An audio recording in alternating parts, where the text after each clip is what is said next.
Good evening and welcome to the nighttime heat. We sincerely apologize for coming on a bit late. It was due to some technical problem beyond our control.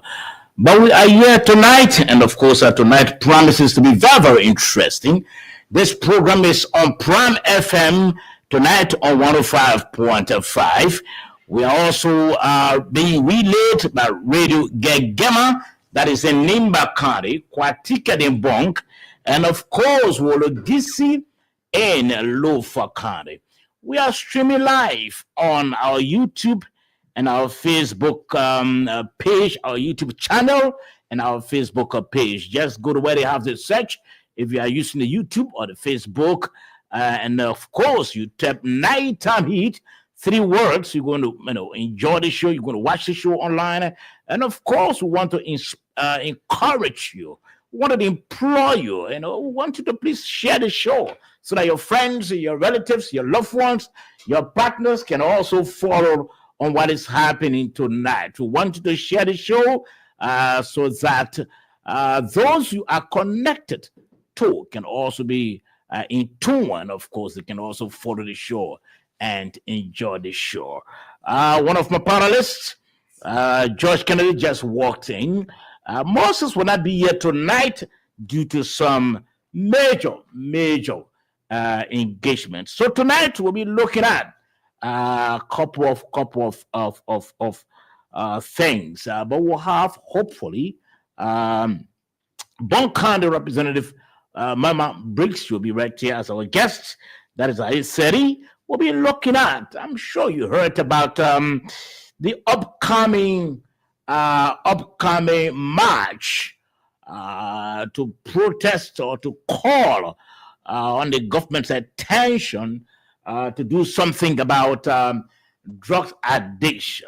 Our kids, our children have been attacked, and so the women, and including some men, also have decided to join the march. This I think it's 7. Yes, they should be marching to call on the government's attention. And of course, this issue about drugs was one of the major campaign message of this administration. But we see lots of the substance, and every day almost the courts or the police arresting people. So the women want to call the government attention to what is obtaining and affecting the children. Also, we'll be talking about the Joint Committee. Today we understand put a hold to the operations of the Liberia Transit Authority. We'll be looking into that as well. But before then, between 8 to 8:30, we'll be looking at the students' protest that occurred today. Some students took to the streets today, protesting against the renovation of the Capitol. But we'll be right back. Let me just take a break quickly. We'll be right back, and of course, right after the same, we'll be back. Don't go away. Don't go away.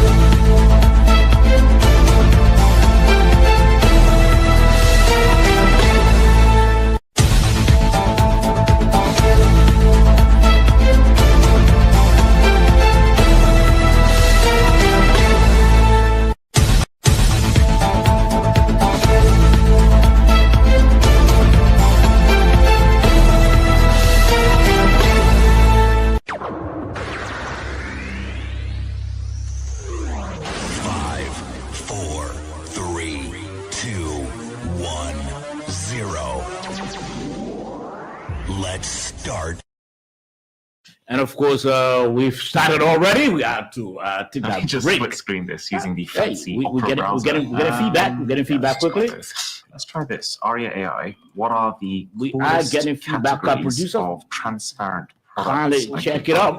We are getting feedback. Okay, so that's been sorted out. Let me welcome George Kennedy quickly. George, welcome to the program. Thank you, Saba. I want to say thank you to all the Liberian people for listening. You're welcome again to listen to us.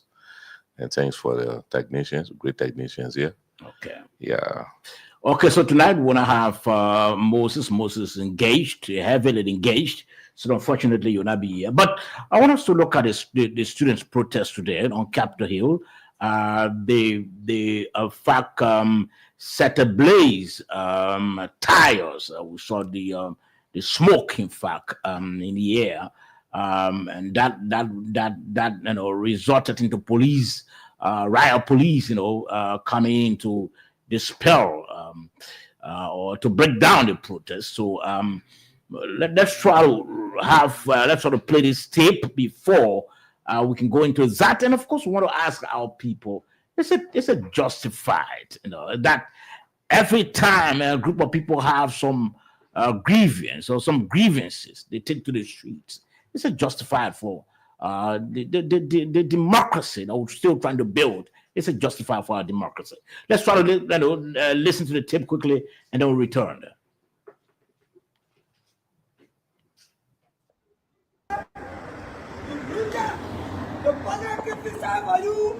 Good morning, welcome to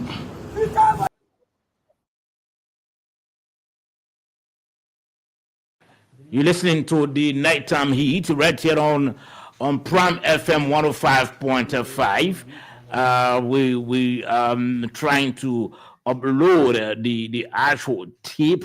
Our producer trying to upload the actual tape. But in the meantime, let me hear from you. We saw a group of students today in the streets trying to protest. To understand, they were protesting against the renovation of the Capitol. We understand the monies, some 1.8 or 1.6 million to be used for the renovation of the University of Liberia instead of the portion of the Capitol building that was burned. What do you think? What did you gather? I think we always missing the mark. We always say it is people's right to peacefully protest.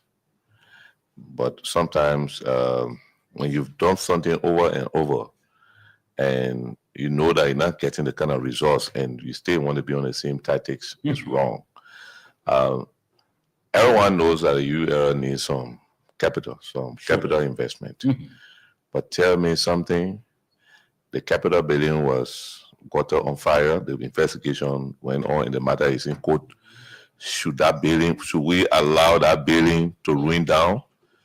The truth is no. We should renovate the building. Surely. Let it go back to its normal status. Does the UL needs more financial support? We say yes. Do you need to protest for it, or do you need to push your administration to make the relevant representation to the government of Liberia for the kind of support that they need? I think most of the students missing the mark. You only do that if you see the administration failing to get what they're supposed to get. If the government, the central government, is not giving them the kind of support and they are complaining, and then you do that. So I think this was very, very unnecessary. In fact, you could protest peacefully without getting fire on the street, without putting tires on the street, burning them to destroy the quota. I thought that was wrong. You can protest without causing destruction, without calling unnecessary behavior. Protest is good for democracy. Sometimes the protesters may be wrong. Sometimes they may be right. That's democracy. Okay? But today, again, we said this one was sad. It's just leading us to another unnecessary attention. We now have a foreigner who is heading our own university. I know very well that she's doing extremely well, Dr. Mapaya. And I know that she's going to make the necessary representation to the government of Liberia to see about improving the university infrastructure. I'm not a product of the University of Liberia, but aside with the condition of the university, I'm not happy about the current condition of the University of Liberia. It's been down for some times. I think we need to improve the infrastructure, physical infrastructure, including internet service and other services that the university needs. But there's a way to do it other than what was done today. That's my opinion. That's my opinion. Well, I think again, like you said, the students do have, the right, to protest. Yeah. But my qualm is that I don't think it is, every time a group of people have grievances or they have issues that they will have to take to the streets, and block traffic and cause havoc.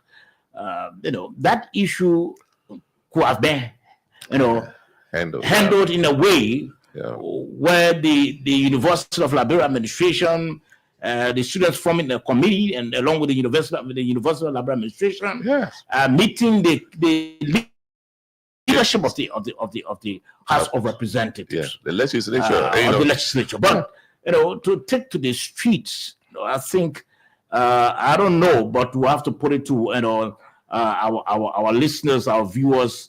I know they want to chip into this, but it's troubling. It's troubling. I don't think it's good for our democracy that we're trying to build, because when you create traffic and people are restricted, movements are restricted, it also affects the economy, the commerce of the country. It affects the economy, because you have people moving, yet and about, and they're trying to do their business. People running to offices, and you set up roadblocks, you burning tires. So what is the rationale? When you could just meet the university and maybe put a little team together along with the university's administration, a team as well, to go to the legislature and say, look, this is where we are. Our dormitories, our classes, classrooms, they are all they are all leaking, and they are all dilapidated, and they need some renovations. And you are taking monies to go and rebuild a portion of the Capitol building. When I'm sure the people will listen, but to get into the streets and begin to cause havoc for people who are moving about, that normal business, to go and disrupt their businesses, I think it's troubling. But let's hear from the listeners, the viewers. I'm sure they want to chip in on this, because this is very important. It is. This has become now a regular activity happening. Group of individuals. Again today, I saw some young men who again block roads. They said were protesting against the health regulatory authority. All of that, is it everything we have to protest? Again, listeners want to hear from you on this. What do you think? Is it that the government normally provokes the protest, or is it that our people, including the students, is it that sometimes they miss the mark? Although they do have some legitimate concerns, but the way they go about trying to get the attention of the government, do they miss the step on that? Let's try to hear from some of our callers quickly before 8:30. Again, 0778460793, 0778460793, or better still, 0886-540-987, 0886-540-987. That's the number to call, and you are live on the Nighttime Heat. We're trying to ask you before 8:30, our guests can come in. We want to know, what do you think about the regular protests? Every time you see young people in the streets, again today we saw university students setting tire ablaze and blocking roads and all of that. Is it justified? Is it a way to put in their grievances? Let's hear from you quickly. Good evening. How you doing? I'm okay. Let's hear from you.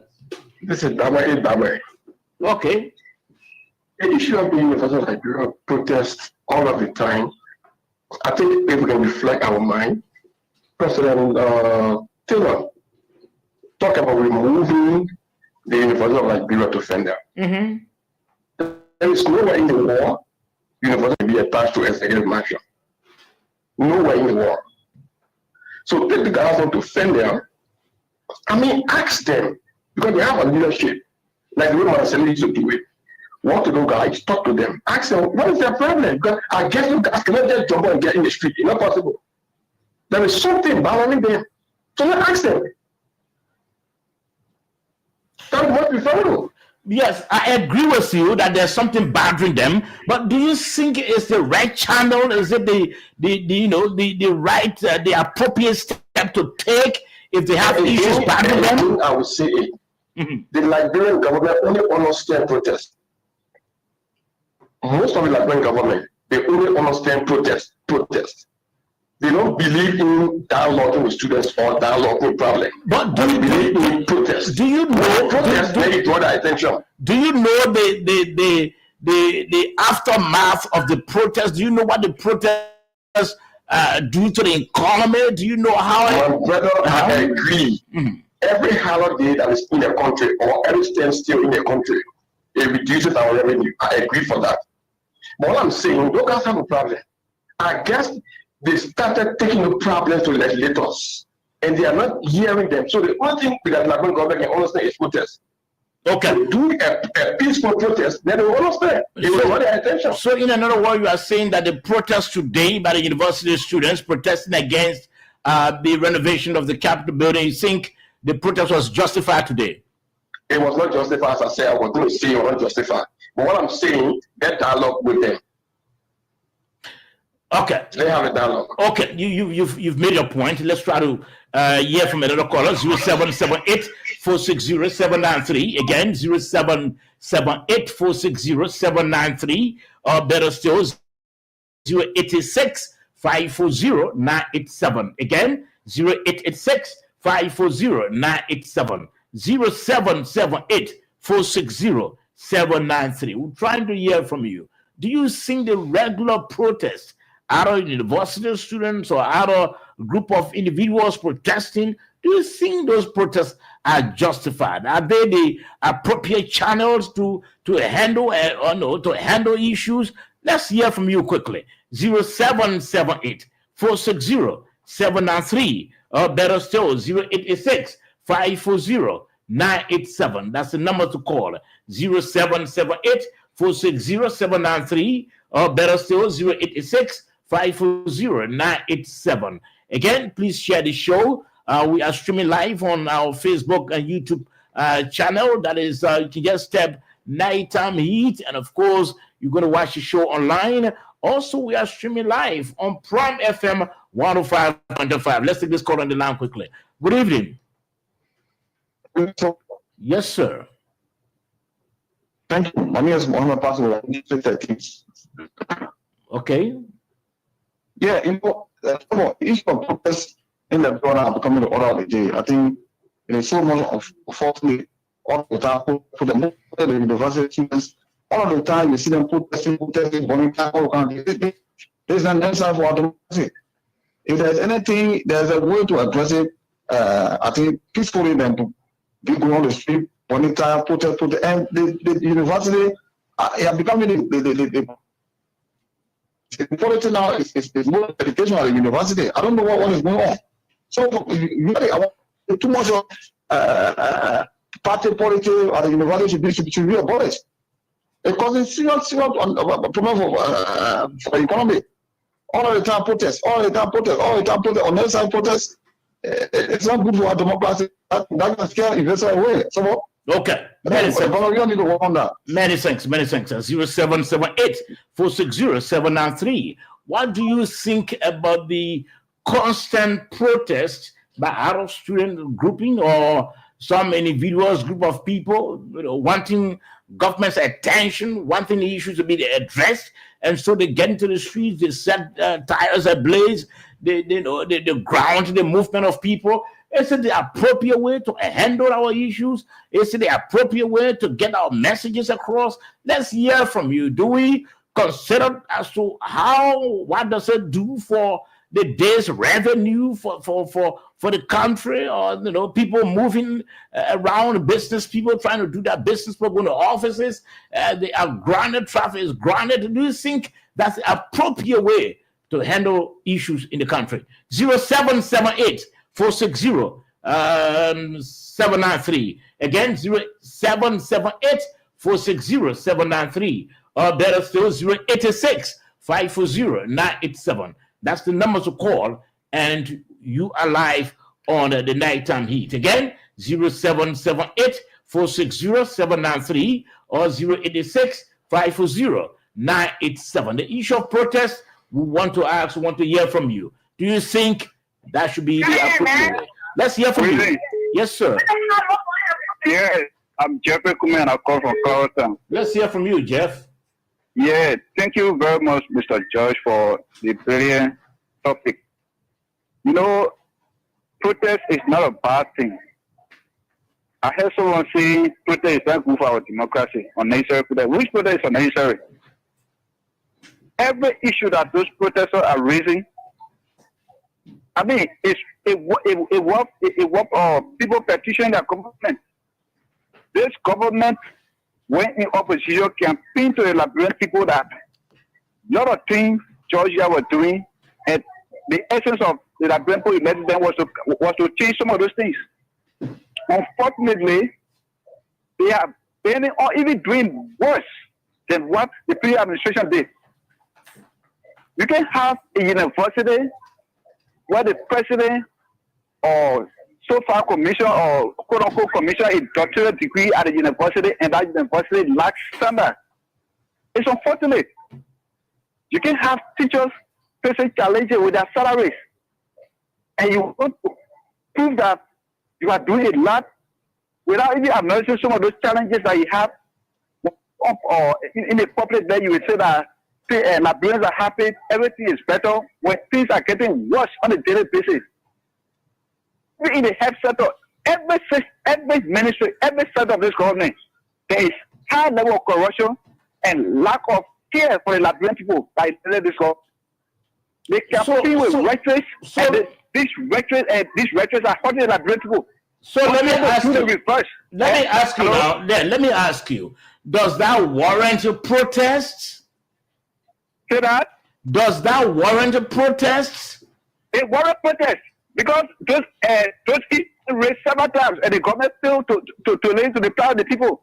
So when people are speaking out, any government that is sensitive to the plight of the Liberian people with immediate solution, but the failure of the government to address the issue warrants protests. So the people have the right to petition a government. That is their constitutional right, and no one should criticize that. So how many protests have we now held in this country?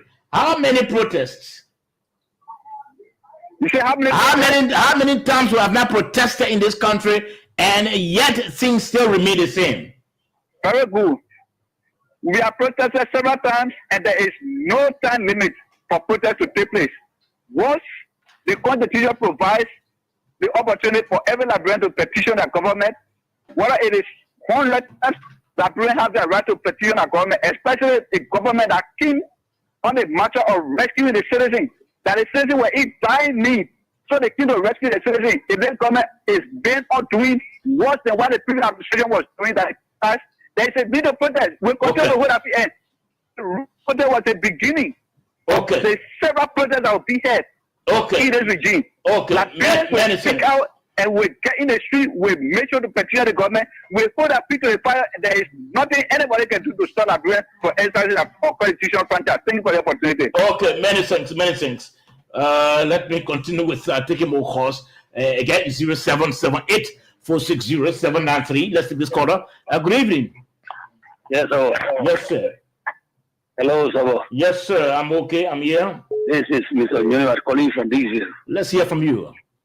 There will be protest always because what is that this is chatting. That what brought the protestation on the street. You see, the article is looking someone, even from your day to day, you only air today. The article was looking.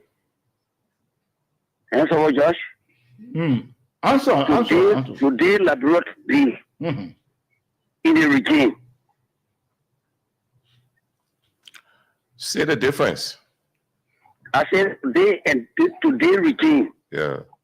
I repeat myself, Sabo. Say the difference. What the difference between today and yesterday? All right. So always there will be protests.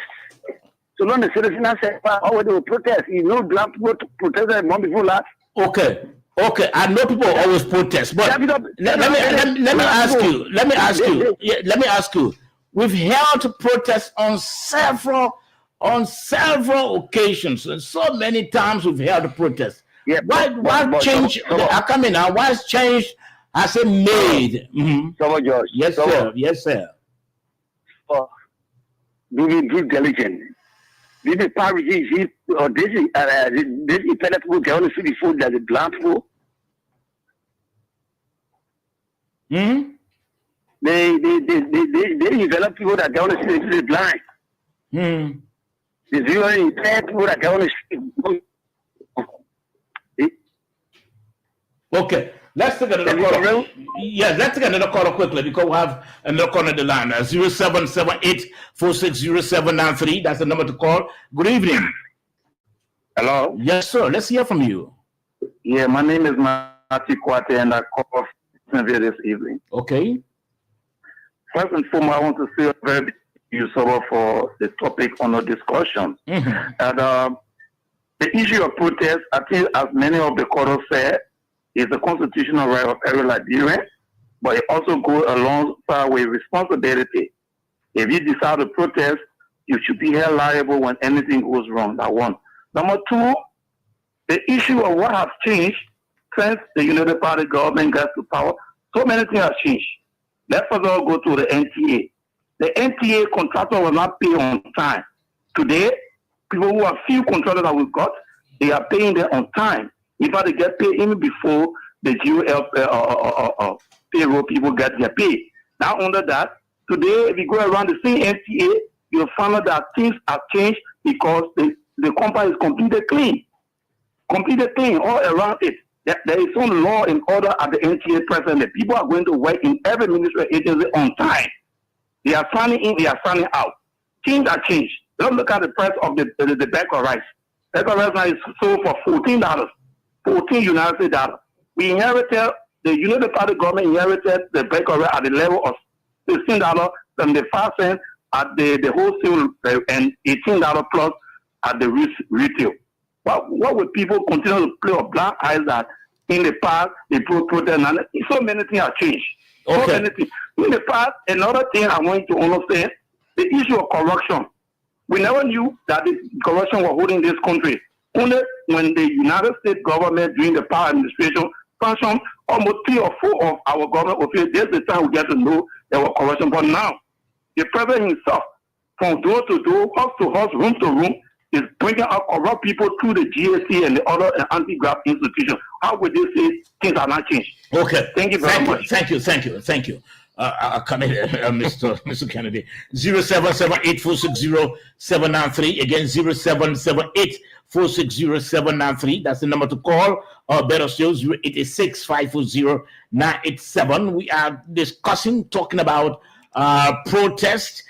Just today, we saw university students protesting again. They said they were trying to protest against the renovation of the Capitol building. So some 1.8 or 1.6 million dollars being used for that should be used, or that will be used for the renovation of that building, should go towards the renovation of the University of Liberia, dormitories and all of that. So they said, well, we don't want for that to happen. We want that money to be transferred to the University of Liberia. But is it the right way? They set up roadblocks today. They put tires on fire, and there was huge traffic in the Cinco Bell on Capitol Bypass. People were grounded again. Is it the appropriate way when maybe they should have just met the university administration, they held a meeting with them, and then they formed a team to go see the legislature? Let's hear from you. Do you think the constant holding of protests doesn't help this country? Have we seen changes as a result of holding protests and protests and protests? Let's hear from you quickly. 0778-460-793. Again, 0778-460-793. That's the number to call. Again, 0778-460-793. Or better still, 540-987, 0886-540-987. That's the number to call, and you are live on the Nighttime Heat. We want to hear from you tonight.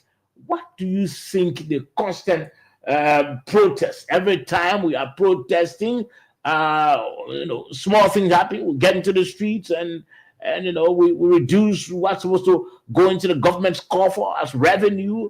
For that, they will reduce it. Do you think it's the appropriate way to handle issues? Let's hear from you quickly. 0778-460-793. That's the number to call, and you are live. You're listening to a few of the callers. Yes, I see some people trying to politicize. We're really looking at it from an objective point of view to see as to whether UL students going to protest, whether the administration of UL has made requests for money from the government library, and the government didn't do it, and they have formed delegation. They went there, probably they're not listening to them, so the students had to go protest. We all were student leaders in this country, all right? And before we could protest, I'm not lying to you, there was some background discussions that didn't go well before we could go to protest. But to just say, because dormitory are not prepared, that's why you're going to protest, you go burning tires on the street. It's the right to protest. But people protest, you should protest with responsibility.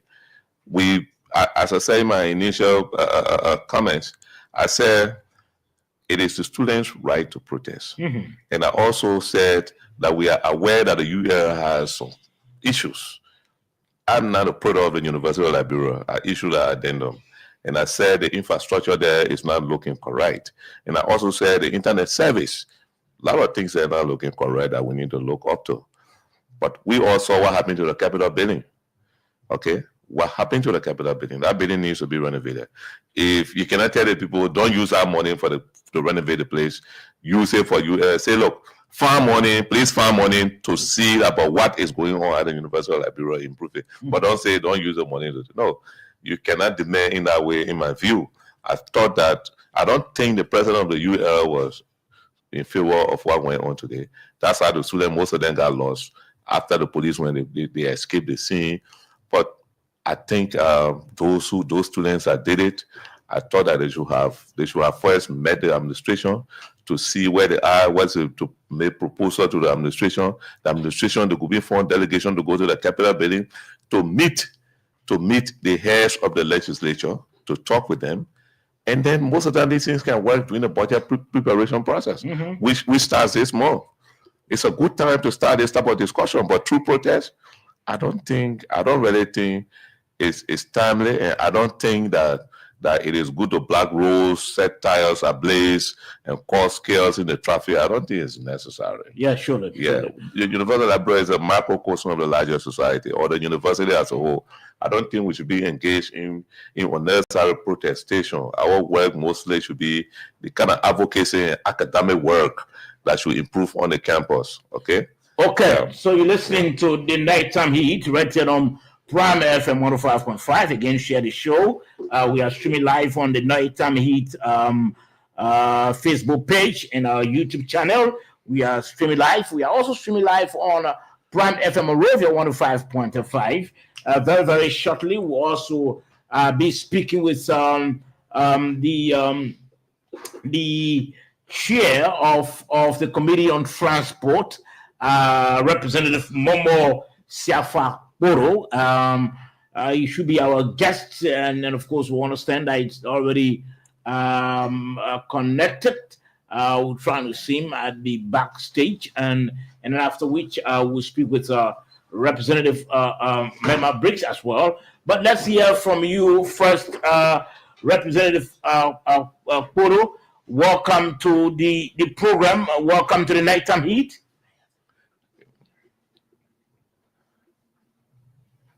Good evening. Okay, it seems that he's finding it difficult to get connected. We're hoping that he can get connected quickly. We're trying to see whether he can get connected so we can talk to him. Today there was a meeting held. We understand that the Liberia Traffic Management, they had a meeting today. So he's the head of the of the Committee on Transport. We're trying to see what we can connect with him quickly. As soon as that happens, we speak with him. It seems that he's finding it difficult to come in. That's the internet. But also have in studio Representative Mema Briggs of Bond County and Mensa of Bond County. So we'll be also discussing for tonight.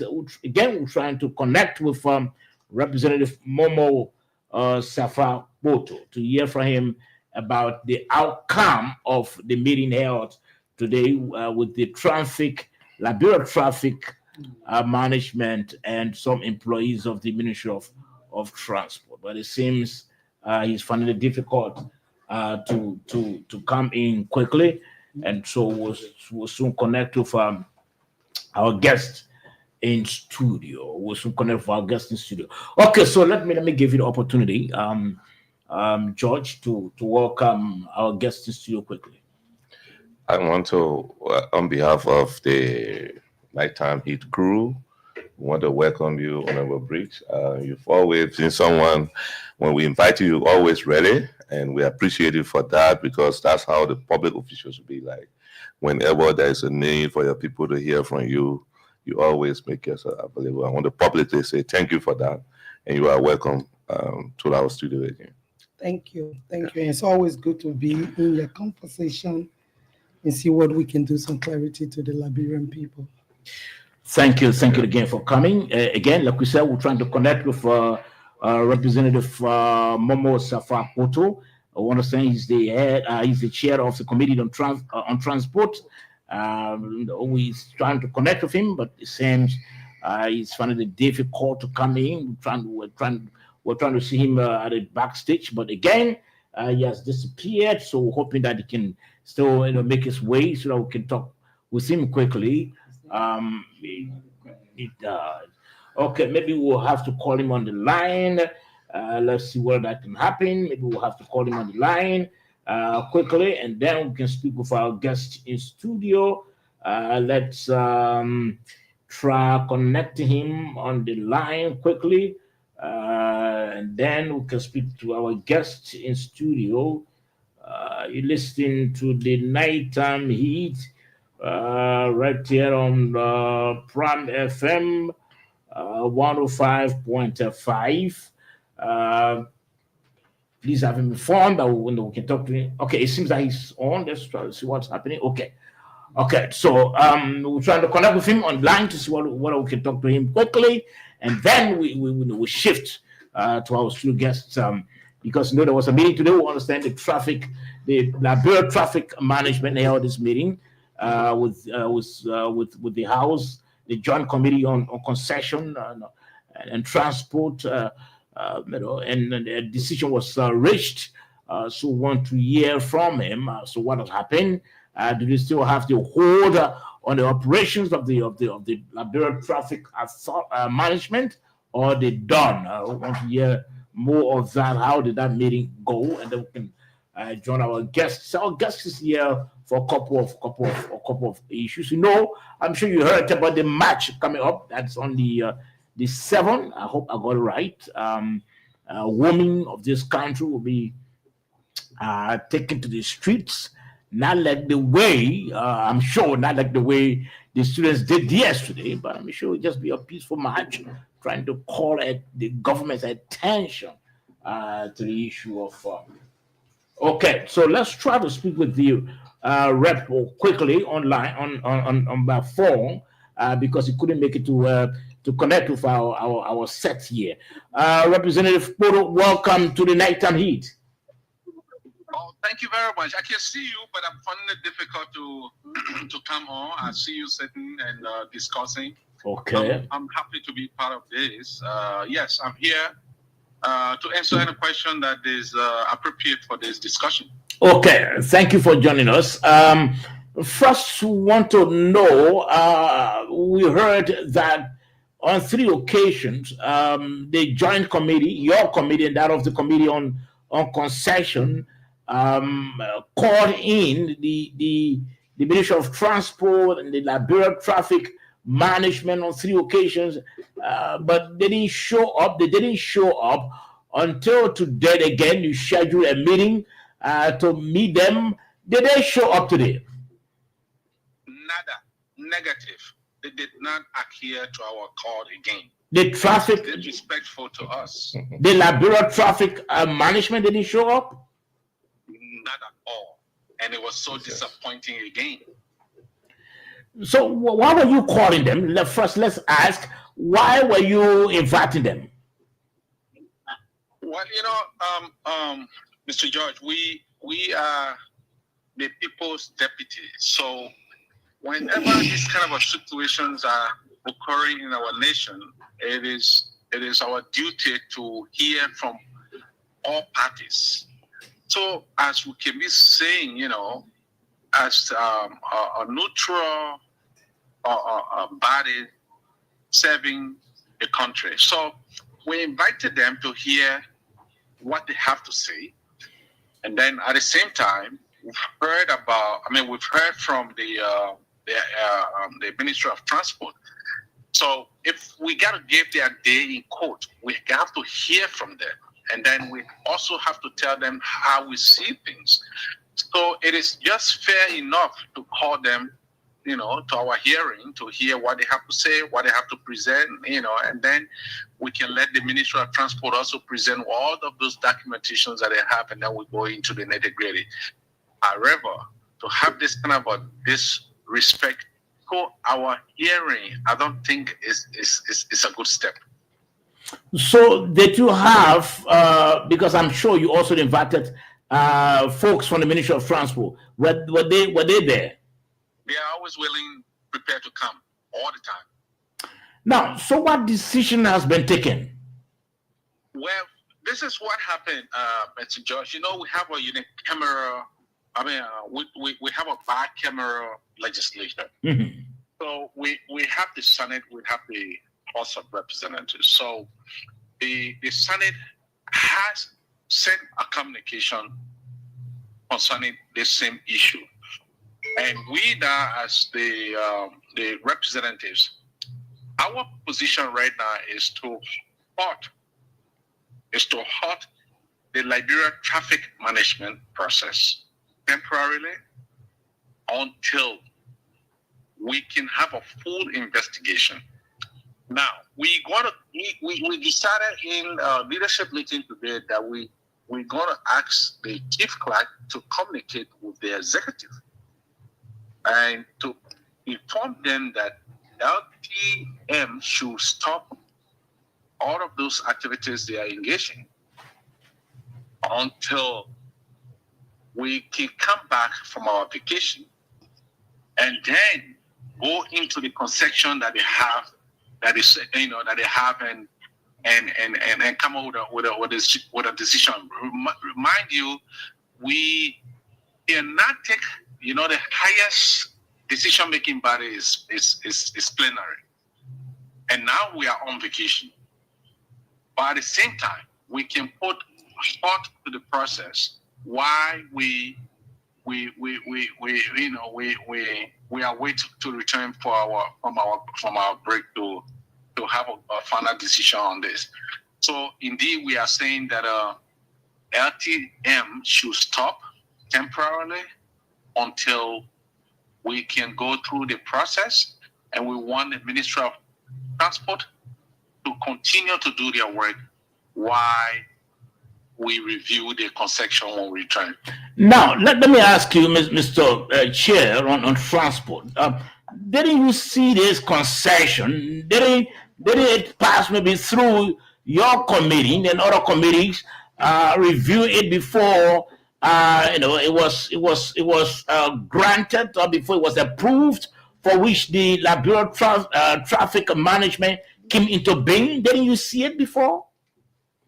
Well, Mr. George, also you should understand that government is continuity. Mm-hmm. And it comes from the 54th, it comes over to the 55th. Whatever is done in the 54th, we cannot say that we are not part of it. However, if there are problems within there, it is our duty to review it and rectify it. So this is why I'm saying to you, plenary has the highest decision. And what we are seeing right now is to take employment from so many Liberians, in the street, and in fact, some of these Liberians are brutalized, as we are seeing. It's not healthy for our country, and we want the peace and tranquility of this country. So, if there's a problem there, we have to go in it and investigate and make sure that those problems are solved. We cannot take jobs from our own Liberians. I don't stand for that. I don't think that is right for us. Okay, George Kennedy, my colleague here wants to ask you the question quickly. Good evening, Honorable. Good evening. How are you, sir? Yeah, you said the Senate wrote you. I mean, when I mean you, I mean the House of Reps. The Senate took a decision on this and said that there should be a suspension. Okay, so the same issue, and we also are in line with that. Is this in consultation with the leadership of the House, sir? Yes, I'm communicating with you. There is a decision that will reach today that will be communicated clearly to the executive. Do you have all of your members, all the lawmakers? Do you have their buy-in? Are they in full support of the decision? Well, in this period in time, we as leadership of the legislature of the lower house, we have reached this decision today, and there will be a communication, like I told you, that the chief, clerk will be communicating to the executive about, and we think that we are working in the interest of the people, and we are doing the right thing that will make sure that our country functions well. Are you not harming investors' interest? This is a country that's yearning for investors. The government wants to create jobs for its citizens. Now that we have one investor that has come and wants to improve the transport sector, now here you are trying to put a hold on their operations. Are you not harming their interest? We are inviting them. In fact, Mr. George, we invited them. We are still inviting them. We are hoping that they will stay calm, and we are not going to give up in making sure that they have their coding day. I mean, their day in court. We need to discuss with them. But why are they shying away? Is there a problem, Sober Josh? Do we need to investigate why they don't want to come when we call them? The thing is, who do you address the communication to when you're inviting them? The management. I can try to send you most of the communication. Probably tomorrow I can do that to you. Now I know that on the last day we had this meeting with them, there was a lawyer that came and said that he was sent. Do you have any communication from them, from the management? They telling us that you are representing them. And he told us, no, he didn't have it at the time. So we told him, well, how do we then know that they sent you? I mean, so my Josh, we have to be serious here. This is a country. Now, Rep, let me ask you, Rep, why is it that your committee and that of the Committee on Concessions and others are taking issue with the Liberia traffic management when just a few weeks ago the Minister of Justice held a press conference and ordered the go ahead of the people's operation? So what are you giving them problem? So, Mr. George, if the Justice Minister gives communication, and if we find an issue, I think it is our right to go into it with a petition.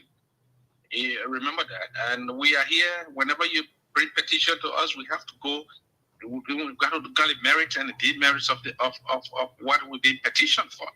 So as we speak, even today, we had the transport ministry, picketing us again to ensure that these people come and they need answer from us ASAP. Mr. George, we are doing our job in the interest of our country and in the interest of the development that we need in this country. If you are doing your job in the interest of the country, I'm not making specific reference to you, but you members of the House of Representatives, and a company is coming in with $40 million for over just 25 a good amount of years, I mean, good money and small amount of years, don't you think you need to just approve them so that they can provide jobs for your people and put more money in the government's coffer? Let's not be moved by the millions of dollars they are calling over a large period of time. We'll call just 25 years. 25 years is not 25 years. How much is Transport Ministry bringing in every year? Those are the calculations we need to read, we need to understand, we need to investigate why is this happening like this? I mean, I'm not even going to take all of your time, but I'm even told now that insurance, this LTM has instructed everyone to go and take insurance from AUD. Mr. George, here, abroad, go into West African countries, go to Europe, America. How will you compare me to deal with just one insurance company of your kind? You decide, you suggest who I should go and get insurance from, Mr. George. Let's be serious here. I mean, I think we should be careful on how we handle issues, and I'm sure you are saying this based on hearsay and not from the LTM itself, right?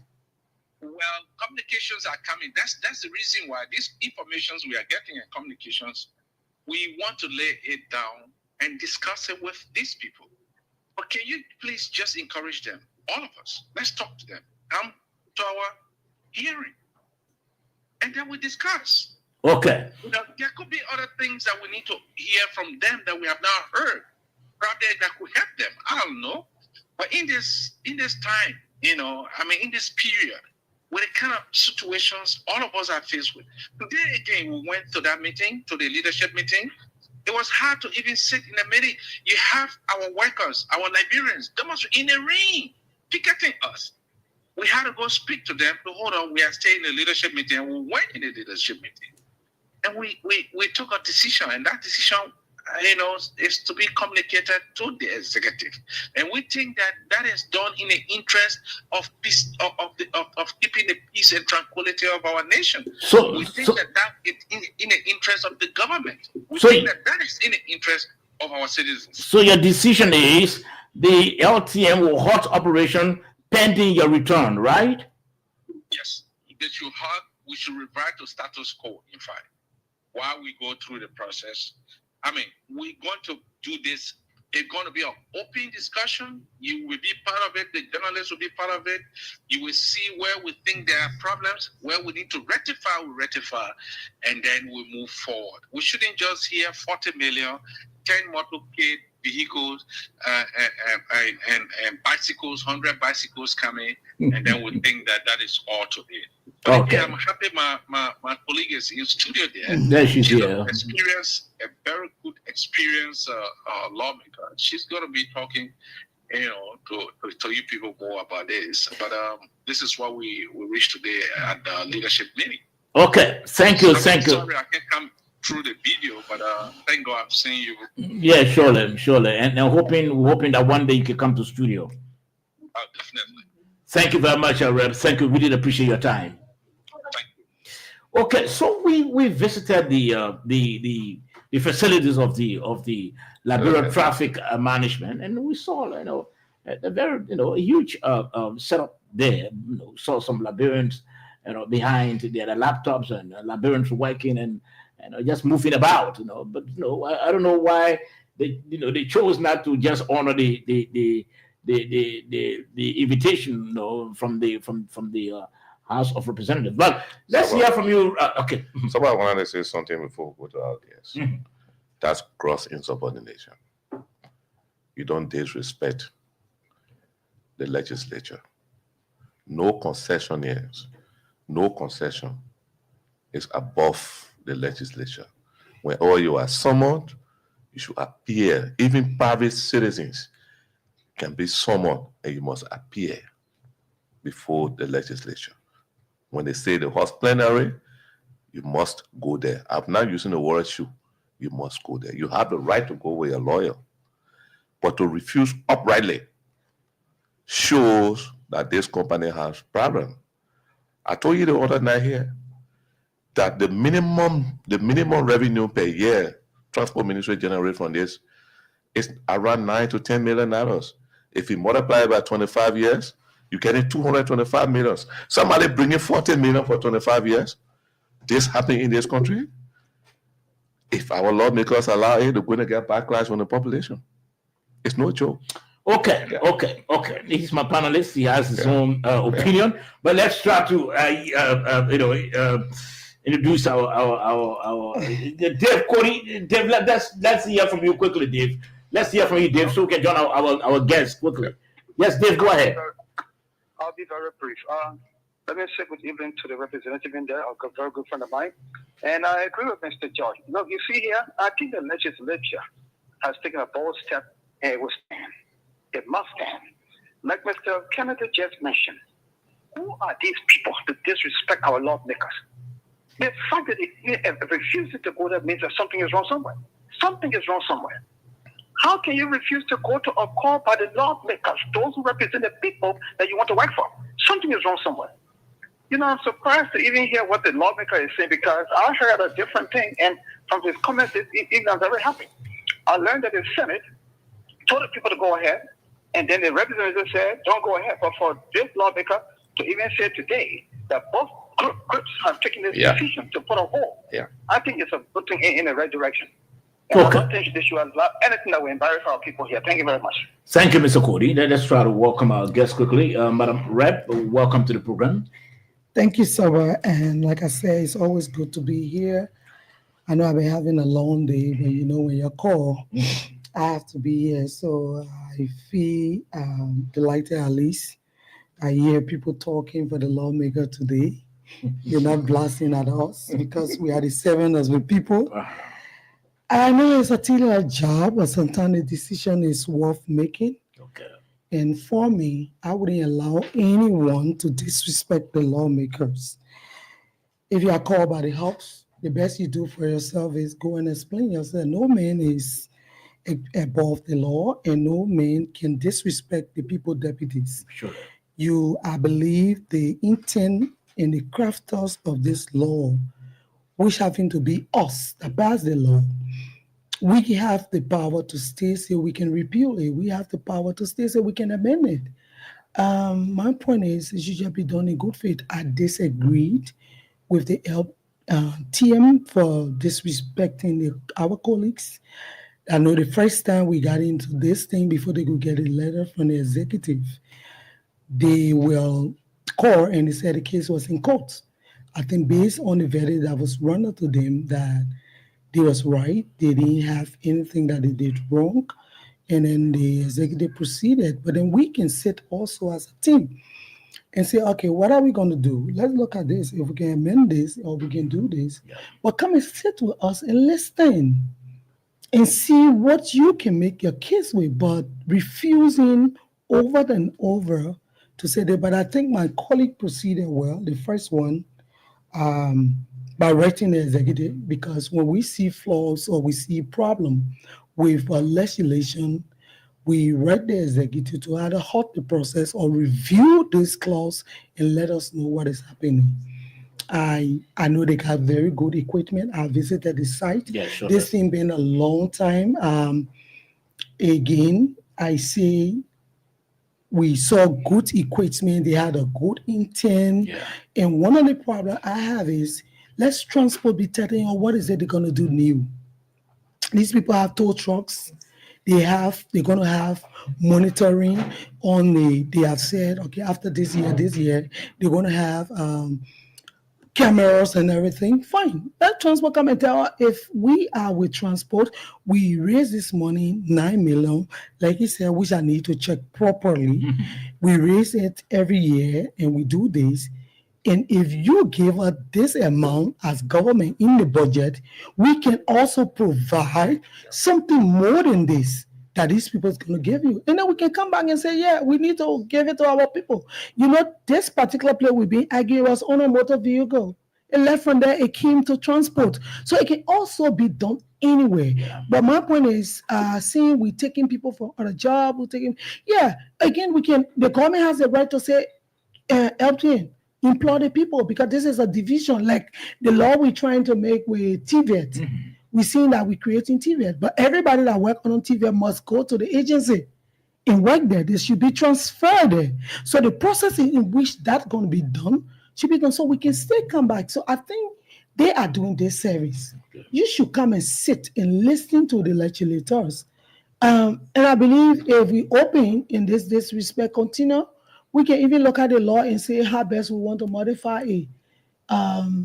I still believe that there can be the room for discussion and see what can be done actively together. I'm just hearing about the 40 million for 25 years. I don't think so. They have said things they're going to do, even to the point that, if you have a breakdown in the traffic and these cars are not removed for so and so period to this, anything happen, they should be charged responsible. They're going to be doing monitoring along the road. They're going to be doing this. But taking our people on a job, I will not be in favor of it. But this has been going on a long time. What is also transport on plane? Now we need to come and cross it, you're taking people from job, you're taking people from job. Are we taking people from job that they are not proactive? I would not want that. I want people to be proactive. I want to see revenue raise. I want to see Liberians in charge. Even with the concession, I had a concern. Why is it was not open to everybody? It was to a particular company giving to them. But at that time, this thing was something that had been discussed before we could even know and what happened. But I've been following the process. So I still think there's a room. It's good that our colleague got the executive involved, because they have to tell us based on this. And then again, it come back to, we made a law. I know there was the thing is, Madam, I know we invited you basically to start with the issue of the march that is coming up. But since you came in and were just speaking with your colleague, the thing is, all of you, I'm sure you probably have seen this document. You went through it and you put your signature to the document. Why didn't you people raise issues with the document until now? I know one minister raised issue and was and this is what I say. When the time of the day is not in your favor, always make sure you work together to correct it. I know Sam Wood was one person that was bitterly against this particular law. And really said, and that is how it didn't even work, because I think he used a means that influencing president. We had to not sign it after they did everything to these people, got them to bring their vehicles and agree to do this. And when people say the police are in favor or the police director have an interest, I will not agree, because even the past regime, the police were in favor. They were working with it. When the transport rejected, and my point is, transport is saying that we raise this amount of money, we do this one. What can we do to make sure that driver license, before you give license plates and driver license to people, you will check the road, you will check the car and know it's roadworthy. What can you put into place? What next can it be done? How can we cancel these people with our government occurring expenses to say LTM going to sue them?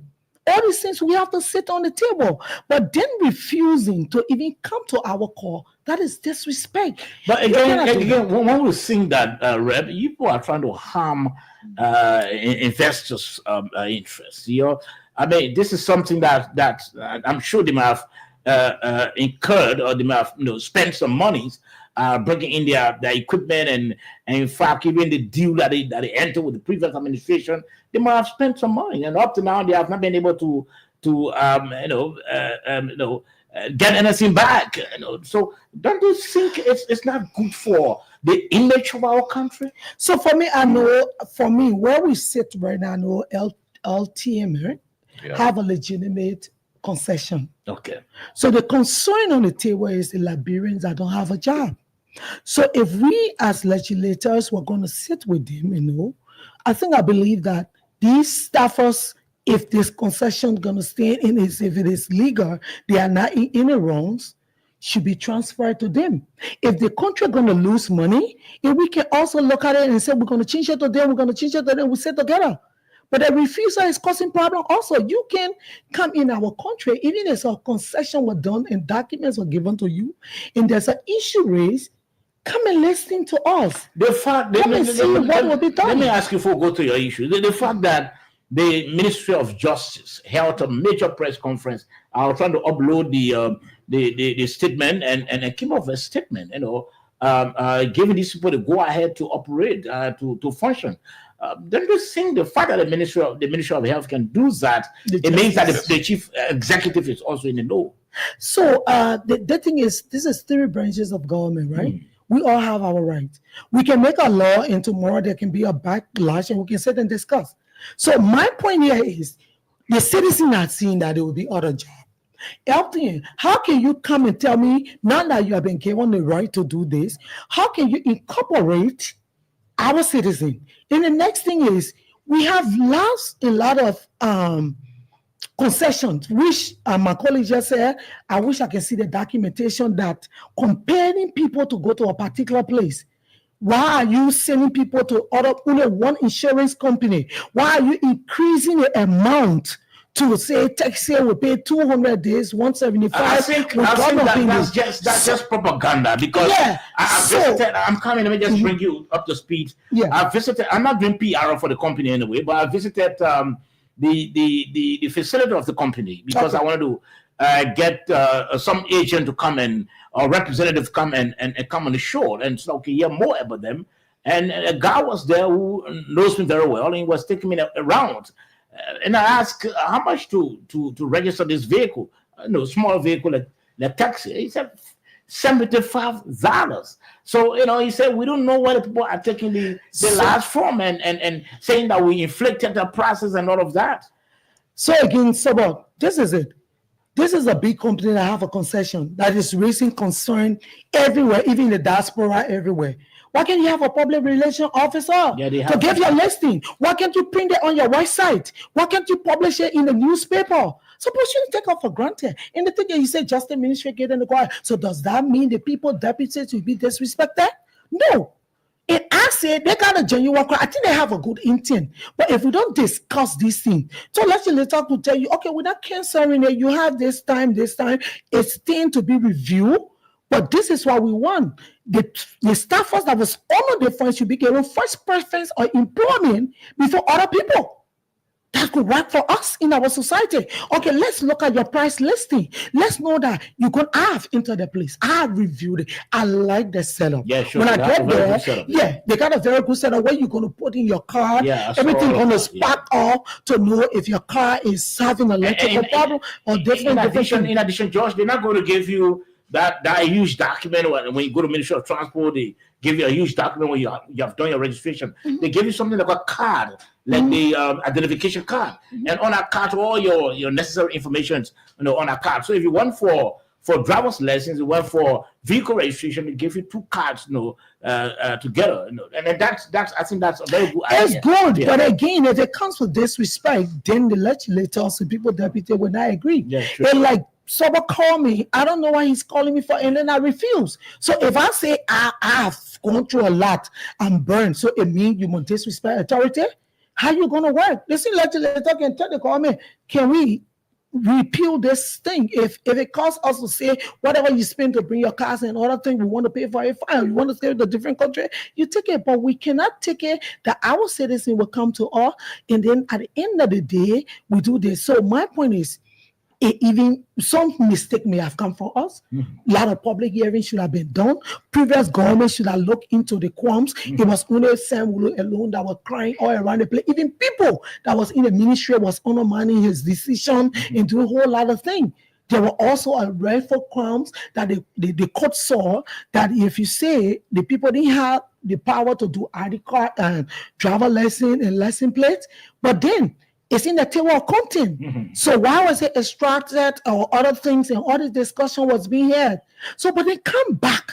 Let's sit on the table and find a remedy to this problem. But if you refuse and think because just the ministry have told you to do that, the people deputies also going to step in to see what can be done. So I disagree with the posture they carry on.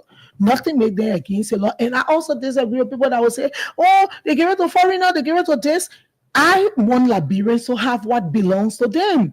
But let's come with a plans. Let's come with a projection to say, as a ministry, if the budget gave us this amount, we will come to this extent, and this is what we're going to raise for you.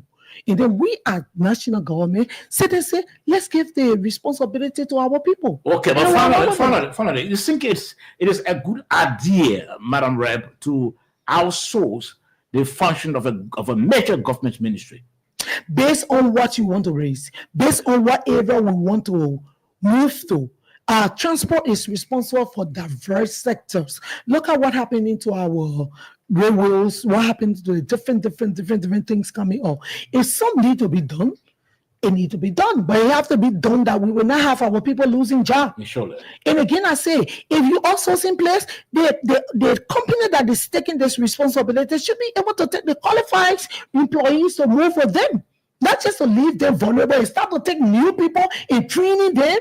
So if you come and say to all these are things we're going to raise with you, and we also going to discuss. We are getting reports, and this is not it's not verified. It's a report. It's that there was some listing that was submitted to the company, proud to or doing it at public stage. There was some listing submitted to it, and by some authorities of the Ministry of Transport, and the company indicated that, look, we can take people that you already have on payroll at the ministry. It will be double dipping, so we'll have to employ our own people because the ministry, the company did its own investigation, and it discovered that those on the listing that were presented to by the authorities of the Ministry of Transport, they are also on the payroll of the ministry. So the company is saying, we can roll people over when these people are already on the payroll. So, but the thing is, the first thing this cannot happen, and I don't believe that people will want to take two salaries in our country with the kind of constraint we're going through. And I still have a problem, and even I raised it before, that we can have a 70-30. How can you have a revenue sharing with 70-30? Everything taking bulk out. This is the same thing we're going through with the concession today. You got a law that we have all these minerals, and today we're sitting down here, we only have 3%, and the concession years has 97%. Why can't we review it? And you still giving the incentive agreement. And me, you got 97%, but bring all your equipment free. But bring all this one free. Apparently, it was due to the sort of huge investment the company made. The company will have to. What a huge investment. So all this one need to be reviewed for me. Okay. I agree.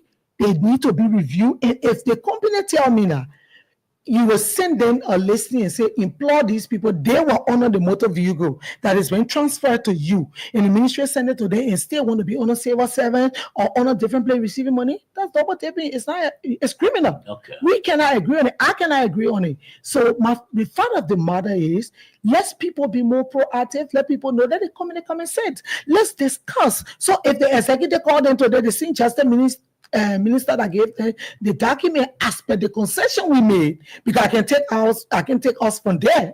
As per the concession we made, then it means that they wouldn't go there because you get a letter, and so we can come. So we sit on the table, we'll discuss all the matters. I think that trump card is the ruling from the Supreme Court. If the highest court can rule, it means that they got the case. Nothing the government can do, nothing the legislature or the executive can do. It can. They have the ruling of the Supreme Court in their interest. No, it can be so. If the Supreme Court ruled, they did the ruling in a different case. What they said was they don't have the right to do driver license plate, all this thing is not in a concession. It was proven that if it's not in a concession, how is it that it's immaterial content? Okay. So it's either something was being extracted that you made mistake, you didn't do it overall. So that was an argument on another level. But giving you this communication, in realizing, and again I say, it's a problem on our part because we can give these people clearance if we didn't put all of these things in place. And that is why we are now when they're calling them. We're calling transport, we're calling justice, we're calling everybody for us to sit on the table and see what can be done. How can be a transitional period of the company to see what can be done to incorporate our people that don't have job, the women that on the street right now crying that we will not have job. Or that transport tell us what new they can bring to this than people standing on the street collecting money. There's a revenue leakages or so. Or let the legislator tell us based on what we, as legislators, gave the people 70% and gave ourselves 30%. We still need to have the discussion. And I think we can also go to court and subpoena them and they come with discussion. Yeah. Saying they don't want to court. We can court it. So we're taking this part to say executive, based on whatever you give these people the communication. So bring them on the table, let it hot everything, let everyone else sit there and look at it and see what best we can do. If they review that process, there is a lot of other means we can take. Y'all be delaying government's revenue. Why would government revenue? The transport will start to work and they will start to do the usual thing. Oh, that usual thing. Yeah. Yes, George. You see, I agree with the lawmaker when it comes to what new proposal can transport ministry make that will improve services even to the level or near the level of LMT, the transport management, right? And if transport ministry can raise, I say it was a minimum of 9 million, they raise up to 14 million every year. If they can raise that amount of money, it goes back to the same government to see how it can sit and see how we can reinvest in the ministry to improve services. That's another thing. The other thing is, are we going to accept the 70-30? Is it fair now in the 21st century for any company to sign that kind of agreement with our government? For our government to take 30%, they take 70% on the investment? For me, I said it depends on the investment the company has made. Nothing much. No, that's it. What the Labrador Transport, whatever management did, what the Labrador government can afford to pay that money to do that investment if they want to do it for transport ministry. But if the government can afford to pay that money, what the government can pay the money? But that is the same mistakes that have been made in the past with other concessions. And how can you go take give your key facilities, factor of production in the economy to a company that invests in $150 million, and you know that you can go to IMF anywhere you borrow $150 million to do that investment that will give you billions of dollars. We've been making these mistakes, and we're telling the lawmakers, shine your eyes this time, and they are taking the step that we need as citizens. Okay. Let's try to get into our other discussion. Well, let me say this finally before we leave this. So that last, like I told you the last time I was sitting to one restaurant close by, talking. The minister in charge now was a deputy minister for I think 6 years or so. Okay. And all of the people stay there. So why should we wait for concession or other people to carry your house before you start to get away full money? So they should have done this in a long time. I empathize with the staffers that are going to lose their job. And I can tell you, all of my watch will not allow them, especially when you are qualified. Not people that 5, 6, 7, 7 behind decks and what you want to do nothing but grab people paper and run upstairs and downstairs. If there's no way this law can be repealed, if there's no way this can be done, the legislator can inform these people to employ our citizens. Because the department is going to them, it must go with them. Well, out of the work, it's the same. When you're selling a company, you settle with the liability. So why would you want to leave the employee hanging on the people when you don't have a job for them? But again, we are legislator too. Instead of even writing the president, we can call the minister of justice. You get the people letter, they're not coming, please bring it. Bring the people that you get a letter to, you come together. We still have the oversight and we can use any other means to make sure it works. Okay, so before we transition, let me try to read this message from one of my panelists who's not here today, Moses Sandy. He said, this is happening because the House and the Senate are divided on the LTM situation. Moreover, our lawmakers don't respect the rule of law. They are getting what they sold. I think most of them probably can be in America, they get angry. So for me, at times I don't just respond to what they're doing. Because if they understand what we all need to do together, you are not doing. How you can say they're divided? Okay, first of all, we divided in terms of jobs. So we have our right to what we need to do. They say they have their own right. The citizen also that employ us have their right. At times when the thing happen, you should shift and blame. Let find means and do it better next time. Like I said, we have our share of the cake. The executive had the share of the cake. The transport ministry had the share of the cake. The LTM also have their own share of the cake for refusing to even come to the court and sit with the legislators to see how we can work this out. Again, we all have to get together to see how we can resolve the matter for our people to have job, for government to make money, to have more job created for our people. That's my concern. Okay, Madam Rep, you're listening to the Nighttime Heat right here on Prime FM 105.5. Our guest here is Bonkando representative, Mema Briggs Mensah. That's it, right? Yeah, that's it. Okay, so she's here with us. In fact, we actually invited her because she's playing a very key role in the match that is coming up. Women will be taken to the streets. They'll be marching, not like what we saw today, burning tires, but they will be calling on the government's attention to the issue of drugs. So let's know that's the reason why we sought to invite her.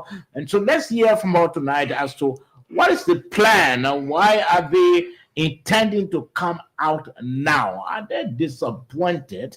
Because the issue of the drugs fight was a major campaign speech of the current administration. But it seems there's still a problem with the substances, with drug users and the importers. And in fact, the DA had a major crisis. The DA that's supposed to lead the fight had a major crisis, and we're still hearing about additional crisis, in fact, amongst those who are there now still. Madam Rep, let's hear from you. We see you wearing the cap. First, let me ask. Let me be curious to know, what is that cap? So it's ECOWAS at 25. We have a dedication for ECOWAS here. Okay. And it happened that we played along when we had the last sitting, and there was a report saying three of the country that was being highlighted was Liberia, Sierra Leone, and Gambia. Okay. So we decided that the drug issue is everywhere. So let's grab it at regional level, at our own level. So we put Guinea, Liberia, and Sierra Leone in the region, putting it on a Mano River. So the dedication been to Sierra Leone, they been to Guinea, and then they are here. And it just coincided with this coming up, but we have nothing to do with it. Okay. So we want to sit with government, because ECOWAS, the first thing is, what support can we give?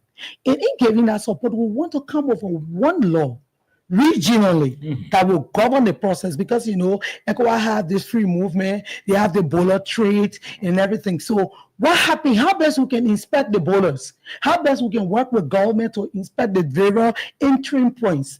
But then today was successful. We started with foreign affairs. We went to City Hall because he been ready working from all of the graveyards, cleaning the places and doing this. We heard from them. We left from there. We went to gender. We went to education. And all the ministers were available. We went to health. It was very helpful. The mental health department, the guy was very, very detailed. I think you should bring him on your show. Okay. He's really have passion for what he's doing. We left from there. We went to Ministry of Youth and Sport. They are also doing a lot. They're renovating areas. And I say to people, when people are seeing this whole thing, people are being silent from the interaction we have today. Do you know the task force that was set up? They was doing the comprehensive. How can this thing be tackled? How can they go a long way? So they have to come up with a comprehensive documents that they have submitted to the legislators, and they have also done that to the executive.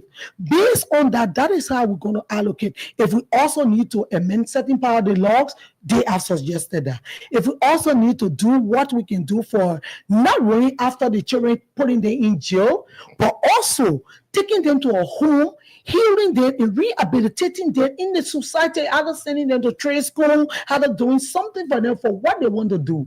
And they also have a point that human rights are saying you cannot force them to take them to save home.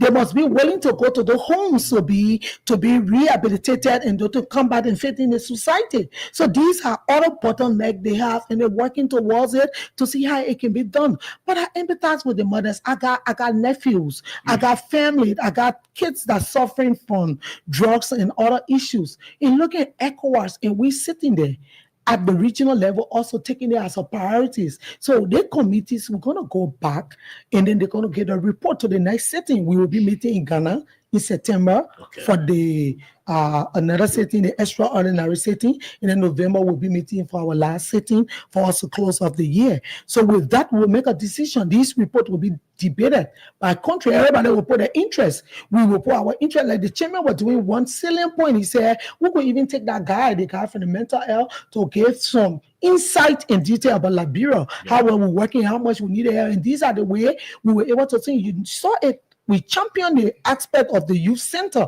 Today, the ECOWAS Youth Center going to come in Liberia. That's going to be creating to 60 to 40 jobs for young people. And funding going to be allocated for ECOWAS there. So there is a lot we're going to achieve. Today, we have the Boer Waterside. It's been renovated, the Boer Waterside Clinic. And it's going to be electrified by ECOWAS, 500 or more thousand plus. They're supporting the imports and other things. We are there making a hit with story. It's not only about other countries that used to dominate. We also are there making a case for Liberia. We just need our government to give these requests, and we stay there and we follow it to the letter. So ECOWAS being here at this time is good. We have nothing. We have our own activities we're going to be doing Wednesday. We're going to take youth from here, W.A. Johnson. We thanks to the Ministry of Youth and Sport. They provided a facility, and we're going to sit with them to tell them what they want us to do. The affected people want to sit with them. We want to sit with mothers. Then they tell From the us, perspective of ECOWAS. Then they give it, and we will compile all of that. As we sitting with stakeholders, we're visiting different homes. We're visiting Center Street. We're going everywhere. So here I think Todi, different places they have been listed. We'll be there tomorrow to see what they want done. Some of these children tell you, we don't want to do this thing, but we don't have the willpower. So is it that we're not just carrying them to the home, we keep them there for 1 week, 1 month, then we put in USA? It is that they need to be there and even create schooling for them, that bosses will carry them to school and bring them back, and then for almost 6 months or so that they will come back. Because some of these areas that are managing in a business area, you go there and tell you 1 month we can keep them, bring bucket, bring soap, bring this one. At the end of the day, they put them outside. They don't have the willpower. And that is why I tell people every day when you say, you independent candidate, you won 2 times. You were in a rural district, you did. Because I have the potential doesn't mean other women don't need push. So until we can push them to get to that level, we cannot criticize them to say they're lazy. Okay, before we come to the local fight, it's ECOWAS concerned also about the importers of the substance. So the people that take the drugs, they are not the problem. They are the victim. So they are not the ones you're supposed to be arresting and carrying in. A female was just arrested for transporting. Those are the people we should be looking for. The sellers, the people that bring it in. And this is why the new law, I think for me, because we mess up on a lot of things when people came here, they were sent to court, we didn't follow it all to the letter, and they said there was no enough evidence, and those people were free, and it was free and went.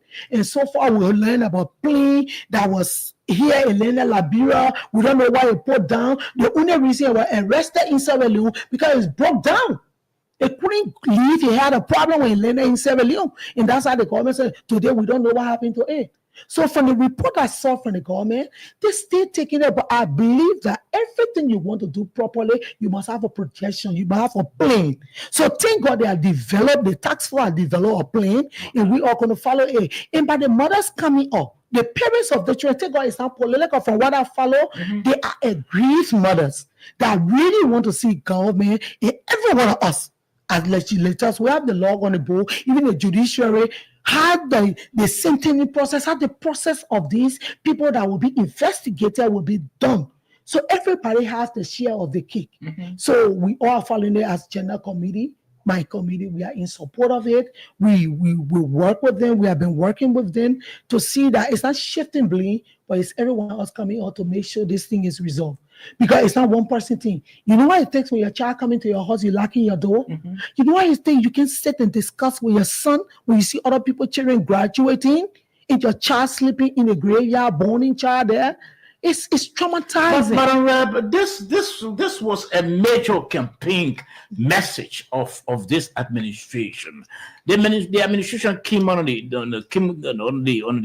matrix of rescuing, and I'm sure when you're trying to rescue, by now we shouldn't be seeing many of our kids in ghettos and sleeping in cemeteries and all of that. It's a troubling to All of you who preach that message, I'm sure you are part of those. It is, and this is what I say.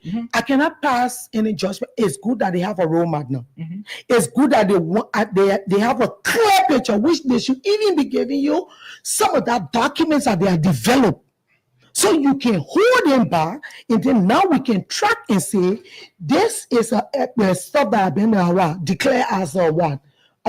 Emergency, right? And then a committee set up now. They have a room. They're telling you, if you give us this at this period to this period, we'll take these people, we'll keep them in a home. We have a hospital with bidding 150 billing to somewhere 30. We want to keep these people to the hospital and they are treated, and we take them somewhere that they will go to school and come back. So we have a plan on the paper. I don't have a problem.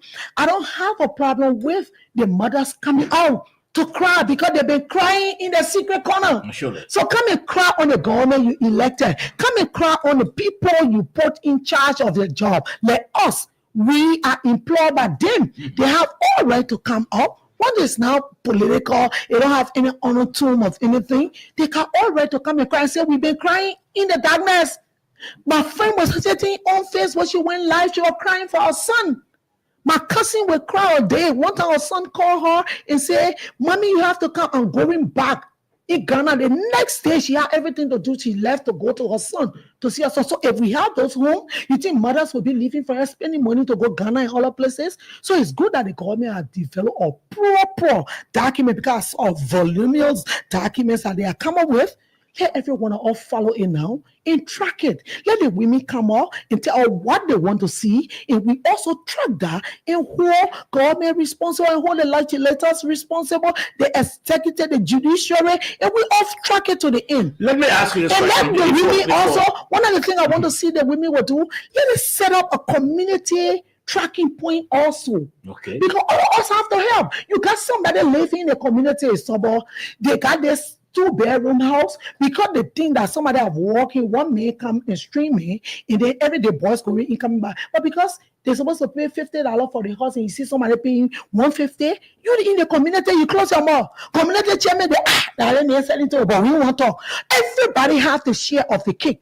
We all. Some of them the children taking this. If you're not taking nothing, you can just be tired and be sleeping.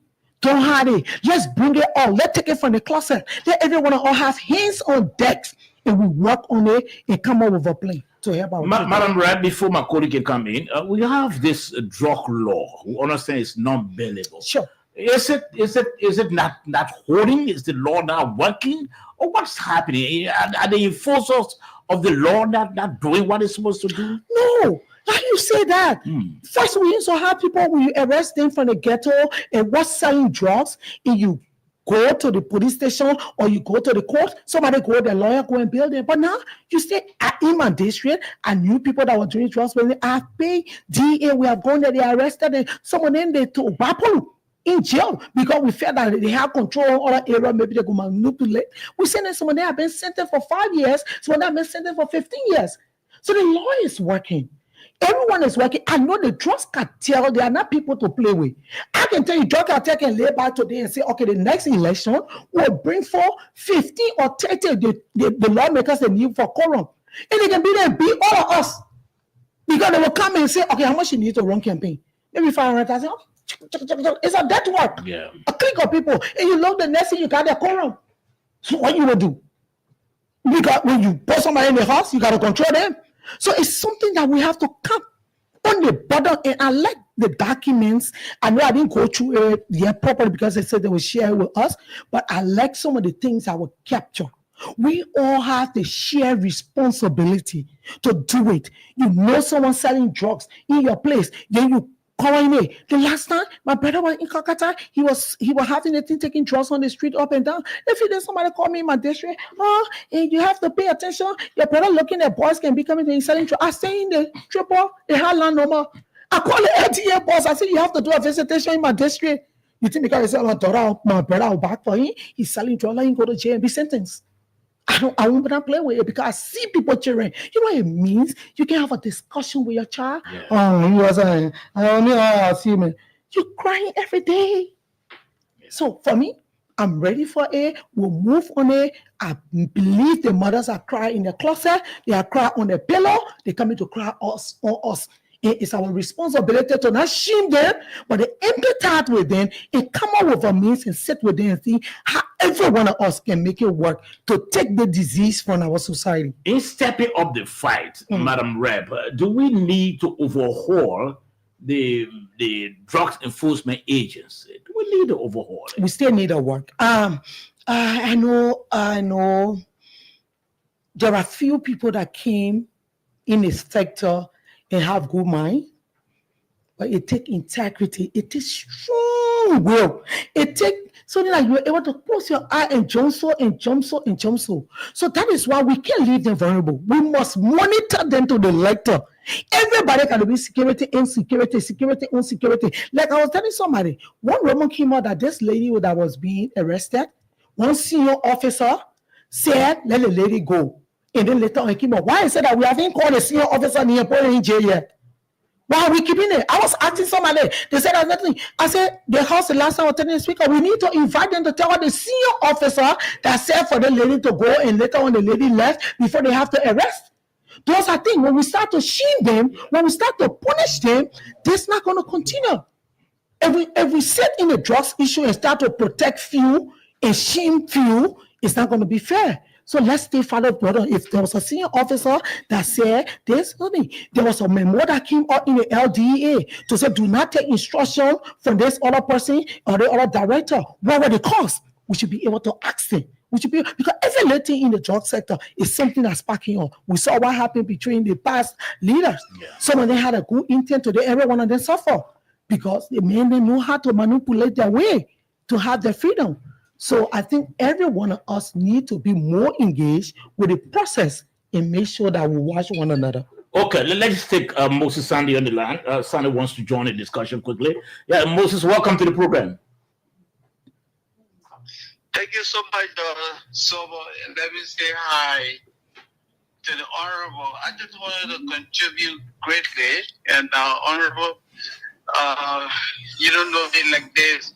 But this is one of my specialty, treating addicts.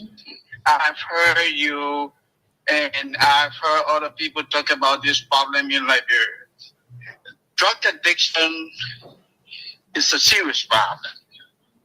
This problem goes beyond boundaries.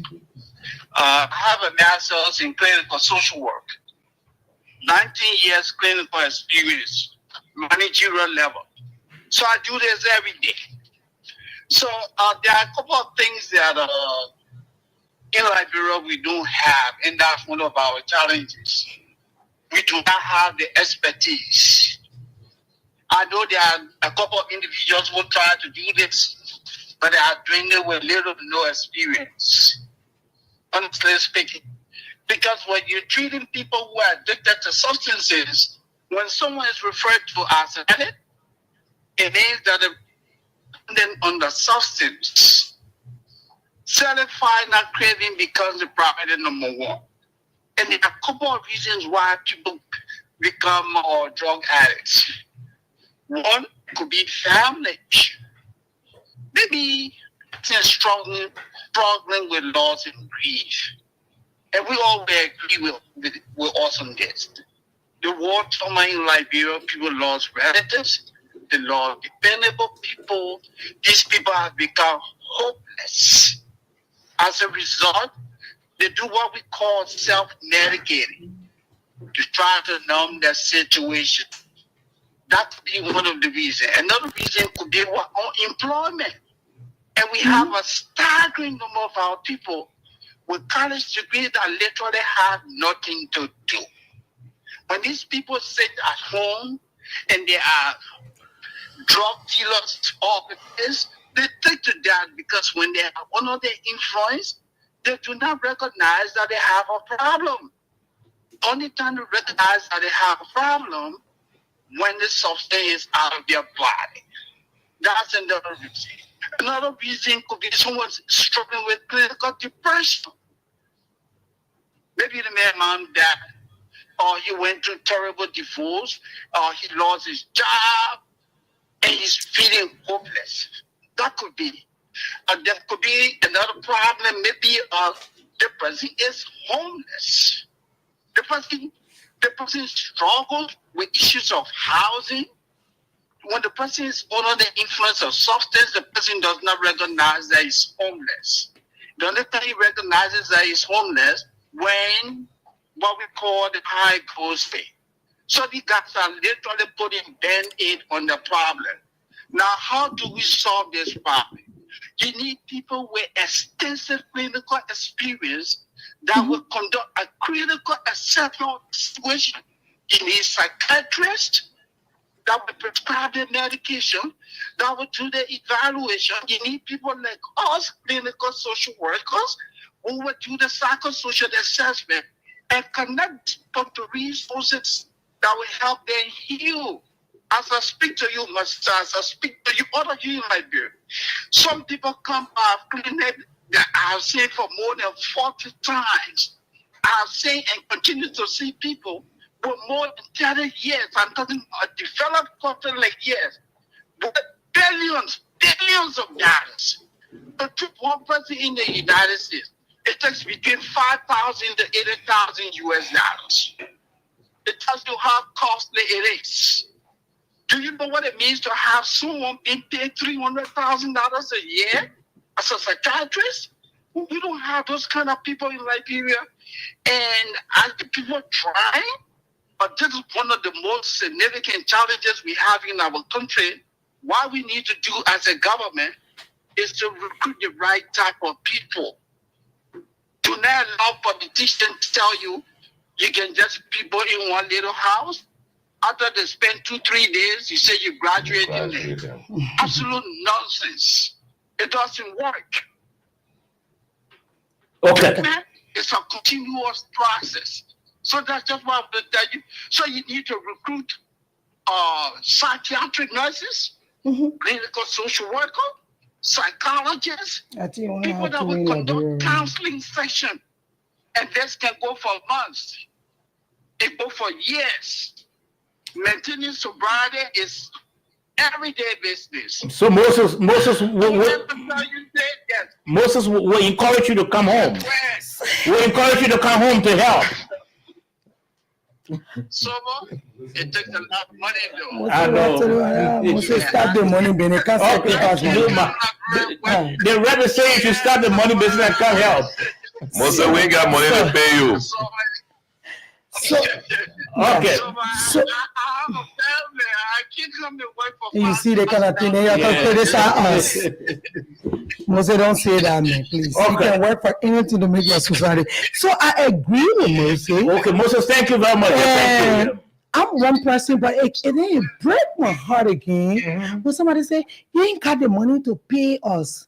You ain't got this, but then they are the one that sit in the bark in America and pass all of the judgment on us. When I say, when I started discussing the ID card issue, there was a guy formulated. He did a nice article from the States. He gave it to me because he has the idea. He knows the technical know-how. How can this work? I share it with Kofi, and I share it with even the president. And I told them, these are people, you can even tell them, come for 1 week, even if you're not working with this thing, but come and do a presentation to the team that I set up. Sure. And I'm making a follow-up. I got no interest in that. I just wanted to get better for people. So Moses come up with a brilliant idea. There are doctors that are here making 1,000, making 500, not making nothing. They're sacrificing every day and they criticize it. And they criticize it every day. So what you can do is come up with a proposal. This thing is trending.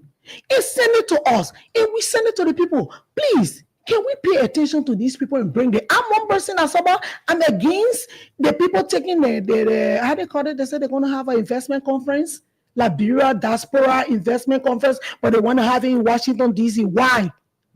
All of y'all, if you have a doctors that have different areas, put yourself together. Let Liberia government say, okay, we'll do your hotel free. Yeah. Pay your ticket, come. And then every one of us sit down here and roll Liberia problem. Why are we going to America to have a diaspora conference? Yeah. Why? And then we go and get a hotel there and pay money to the economy there. When they already have it every day, we're baking there. Come to Liberia, spend the money here, sit here and say, okay, I'm going to buy my ticket. But you will be responsible for the conference, for my hotel. You will sit, we discuss it. You come, you put yourself, that was happening in Ghana. Put yourself together and say, we are doctors that are willing to come. But what we want, give a JFK to run. Come on for comprehensive proposal. How you can raise money. The last time, I all of my schooling and did it to University of Liberia. So when my colleague wrote, especially a female, I always support everything they do right for me. I said, I disagree. Let's bring the president, because one of the reasons why we brought her, because the kind of university she came from. The people that connected to her, Hillary Clinton, other people and everything. Yeah. And one of the things we believe was she has the ability to raise more funding for us. And what can we do as Liberian government? And what can she do with the connect she has? And if she can tell us we do our part, and she also do, that time say, oh, they're getting 12,000 additional. And if you can justify, what also you will bring on the table when we bring you at that level because of the connections you have and what new you're going to bring to University of Liberia. So now because I support female, I just agree on everything. I left for us to be practical because I don't want people to think they're doing a favor. Yeah. I want us to do it better. So once they come, you get all the proposals, then you criticize your own country. How Liberia will get better? There has to be people that sit in and say, we're ready to review the concession, we're ready to change everything and put in place how other countries, the Botswana and other places have agreed and have made a concession better. Okay, so fine. One of the things we put in place is to say, ArcelorMittal and B Mountain, all these people, we will have a part in our concession that say we'll have a Liberia monitoring company that will monitor from starting year to finishing year, and the money come to our account before it go to any foreign account. Yeah. And then after that, the money that is raised, if it is 100 million for Liberian government, then at the end of the day, these people will get 5%, they'll get 2%. You think you will not create a job for other people? Sure. But why we should just sit and criticize? We cannot do Liberia business out of the place and don't say that we don't want to sacrifice. Yeah. So for me, I want all of the best to come. I know some people are insecure. They don't want people to come thinking that they will take their job. But the government job is not for us. It's for us to make Liberia better, that everybody will live in peace, that even you can be sitting here, you even show a PRO for one place and doing policy. Yeah. You're doing better policy for one company that will come before they speak. They know what they're doing for Liberian people and doing it. We don't have those things happening. So everybody can be on microphone. That's it. So Liberia work for us to make it better. So it's for everybody. And today I said, I'm telling you, I'm crafting a law. I still believe that Lebanese or any foreign businesses shouldn't be running retail businesses with boutique. Yeah. Why the Liberian, they try taking the loan, they can't even pay the money. Because why? All these people bringing clothes in the country. So let the Liberian women do the business of retail. Yeah. Let the other foreigners and other business tackle bring in the clothes for wholesale. Do the importation. I can tell you the liberalization law. I told my colleagues, we have to amend it and put punishment. Let it be felony. If you have a lawyer that will do the whole system and say, well, we can't go fund, we'll get $300. They can't even get a post share in the whole thing. We'll look at your lifestyle. We'll see how you've been living before you're able to do 500,000 investment. Yeah. And when we know you compromise, all of the people will be punished, somebody's going to change. This thing going to stop. But we all have to do it and stop criticizing everybody and think that everybody in the House of Representatives buy and ratting and care and greedy and want everything for themselves. No, some of us want to see Liberia better. 0778460-793. Let's try to take a few calls quickly. 0778460-793. That's the number to call. That's the only number to call. Or better still, 0886 540-987. That's the Lone Star number to call. Let's take the first call on the line. Good evening. Good evening. Hello. Good evening. Hello? Yes, sir. Let's hear from you quickly. Yeah. So, I'm calling from district number 15. Yes, sir. Yeah, I'm glad to hear my sister from one country on the radio tonight. Mm-hmm. But I'm saying that at least what she's saying, so at least we can work out with our police so that this thing that program will come to fruition, because sometimes you come on the radio, they tell somebody do good thing, and yeah, I cannot be when they start police, and sometimes whatever they will not see the Bible is. So I'm asking my man tonight to work around with police so that at least somebody do good thing we're talking about, especially that has to do with the drug law. Okay. Yeah, so that at least the government can declare war on drugs. Every citizen of Liberia is affected with when it comes to drugs, usually in Liberia. Okay. Okay. So that is my question. Many thanks. We take additional calls quickly. 0778460793. Again, 0778460793. Or better still, 086-540-987. That's the number to call and to alive on the nighttime heat. Again, 0778460793. 0778460793. Or better still, 0886-540-987. You call this number, you're going to be live on the nighttime heat. Again, let me call the number for you, 0778460793. Or better still, 0886-540-987. That's the number to call, and you are live. We want to hear more women calling as well. What are you going to form part of the upcoming march? I know women on the 7th, I understand, should be marching, trying to call the government's attention to the drug abuse that's affecting many of our children. 0778-460-793. Again, 0778-460-793. Or better still, 0886-540-987. That's the number to call and to alive on the program tonight. 0778-460-793. Or better still, 0886-540-987. You call this number, you're going to be live on the program. Let's take this call on this line. Good evening. Yeah, how are you, sir? I'm okay. Let's hear from you. Good evening to your studio guest. She's listening. Good evening. I'm calling from Brownsville, District 15. Okay. My attention has been drawn to the drugs issue in our country. It's very serious because I witnessed the event informing at the Napa Bay State for yesterday with the little rehabilitation center that is set up there. I saw youth, good children, future leaders in Liberia lying down at that part of Liberia. Wow. Drugs is something that, from what I observe, it got some spiritual implication on the children.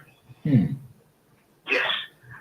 If we are to fight drugs, the church, the Christian community, pastors have to get involved, where the church will give its own voluntary services as a part of the church to do the work of God. Drugs got spirit attached. It can absorb the deliverance aspect of it. I got video to that.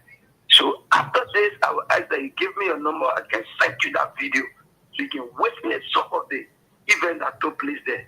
Thank you very much. That's my contribution this evening. Many thanks. 0778-460-793. Again, 0778-460-793. Or better still, 0886-540-987. 0886-540-987. That's the number to call. And you're going to be live on the show tonight. One for women to call as well. Are you going to form part of the match this is it Thursday? I think it's Thursday. Yeah, okay. Let's just call in the line again quickly. Good evening. Good evening, sir. How are you? I'm okay. Let's hear from you. This is Nathaniel Diasman calling from New Georgia Estate Room. Okay, let's hear from you quickly. Yeah, I listened to your studio guest, guest, I think she has spoken relatively concerning about this drug issue that is affecting with our products and our system. The problem there is our leaders, they know the problem, but they don't want to solve it for us. If the lawmakers that are in the house, every 3 years, we got to buy new cars for them. They will sit down in that house and put all kind of money in the budget there for themselves. They know the problem. They know the problem. And they have the solution of the problem. They don't want to solve it. And they think the drug issue in this country is a serious issue. Every homes, every household is affected. So I think they should go back in their closet in their house. Especially the one house, the both houses. They should go back in their closet and see how best they can empower the DEA. They can empower the DEA financially. Because drug cartel is these are people that have money. You're going to find someone that have billions of dollars or drugs, and those guys that are fighting these drugs, they don't have money. They are not even taking good pay. They are not even on good salary. So how would you go and find someone that doing business at worth of millions of dollars? So these are the issues. Okay. Thank you. Thank you very much. Thank you. Major point 0778. We take a few more calls. 0778-460-793. Again, 0778-460-793. Or better still, 0886-540-987. 0886-540-987. That's the number to call and to add live on the program. 0778-460-793. Let's take another caller quickly on the Lone Star line. Let's hear from you quickly. Hello? Hello? Yes, sir. Let's hear from you. My name is Patrick M. Rogers, calling from Simple Bridge. Okay. Yeah, we're talking about drugs in this country, where, as you're saying, they affected every one of us that are here, one way or the other.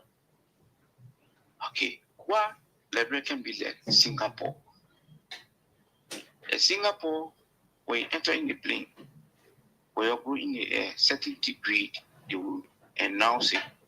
Anybody that get drugs here, that you will die. And when you get to the airport, when you get drugs, you and your drugs, they will point you right there. So Singapore now is drug free in Singapore. The most cleanest city now in the world. What the can be like Singapore? Don't close our eyes and Alex Singapore. So that's one of the contribution. Okay. Many thanks. 0778-460-793. Or better still, 0886-540-987. Let's hear from you. Hello? Good evening, Mr. George. Yes, sir. Let's hear from you. Let me say good evening to the family, and let me say good evening to our mind studio there. Good evening. You know, let me commend our mother in studio there. You see, they just believe that everybody business. Thank you. It's not one person business. I want to hear talking about government. Mr. George, example, you come to the committee, I call you for money, I leave, but the committee taking family and call you around the car just anyway. That one of the house fire, let me go down, Mr. George. I tell you, see your thing. Around 11, 10, 12, 13 years. Man as a speaking to the only street taking jobs. So the job is not only about government, but everybody business. Just imagine the various human people who can be feeling sorry for, like the begging people that they not get food to eat. Like the same people they say in the job. So the job I want to commend our mother and somebody will join them. We're not joining us to cause any problem because somebody we are young people and we are putting our own children. So we got to set an example for our children are coming tomorrow. So I want to thank you for following the show. Thank you very much. Okay, many thanks. 0778-460-793 or better still 0886-540-987. Again, 0886-540-987. That's the number to call. That's the Lone Star number to call, or better still, you can call the Orange 0778-460-793. 0778-460-793, and then you are live on the program. The women will be matching. That is on the 7th of this month. That's on Thursday, and so we have one of the leaders in studio, and of course she's telling us basically what they'll be doing. Let's take this call on the line quickly. Good evening. Yeah, good evening. Let's hear from you. I'm Arizona. We are calling from Panama. Okay, let's hear from you. I want to appreciate the lawmaker. I mean, she did excellent deliberation. My concern has been in terms of those who are selling the drugs. Those who are selling the drugs in terms of the number women constitute the highest number of drug sellers in the country.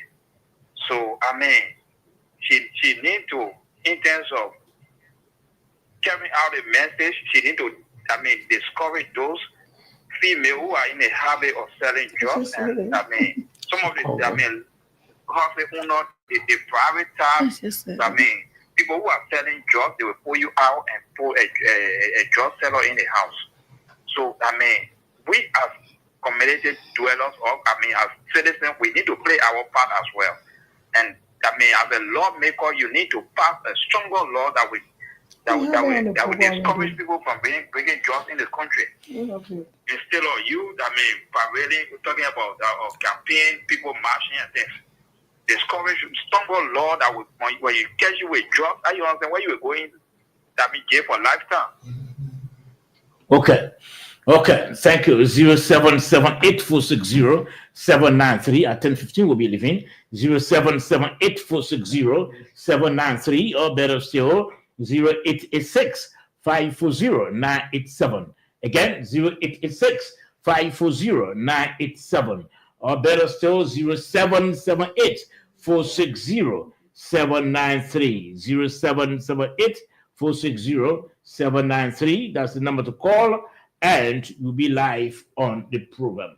We want to hear from you. We'll be joining the women on Thursday when they march in the streets, calling on the government's attention to do more about the issue of drugs abuse. 0778-460-793, or better still, 0886-540-987. That's the number to call, and you are live on the program tonight. Madam Rep, let's turn to you so that we can respond to some of the concerns they raised, and then we can take leave quickly. So I say again, Sober, let's stop the blame shifting thing. The issue of drugs, if we want to tackle it, I hear somebody say, oh, talk to your colleague, don't want to come and talk on the radio. Everyone I hear that calling your elected people, you got lawmakers. How many of them are called on the town hall meeting and ask them, what are you doing and what is your stand on the drugs issue? I just said, I'm going to do a communication to leadership. So I want to know the guy that was being mentioned, that B person told the person, say, you're lead again. Can let B person go, why are they hiding the person? And the next thing I just told him, I stand, my own brother, I let him selling drugs, I get a toll-free number. Call the number, let them come and arrest him and take him. Okay, let me take this caller quickly. Good evening. Good evening, Spabo. Yes, sir. Good evening to your student. Oh, you went off. We're hoping I can call back. So you went off. Okay. I just told you, some people having homes, they're keeping people selling drugs and they're hiding it. So, like I just said, the women coming out on the 7th. What next? Are we the women gonna do ourselves in a segment as per community levels and complain people? You know that the lady that were arrested, they have a group chat that people were there sending text in a group chat and say, you let please pray at that time the details for now. Let's please remember our sister in prayer. So you brave to know that this thing has happened. Yeah. And you even asking your colleague to pray for somebody.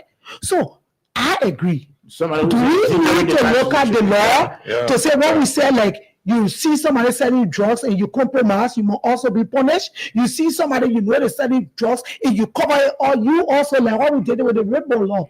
We can still come on and just start shifting blame. And this is what when people call and talk about money we're making, I don't blame them. I blame our colleague. I did a comprehensive letter. I told them, colleagues, suspend the rules, suspend what says all people with public servant. We should be able to declare. I don't have my attorney. From the time being in the house, the salary I know is 6,900.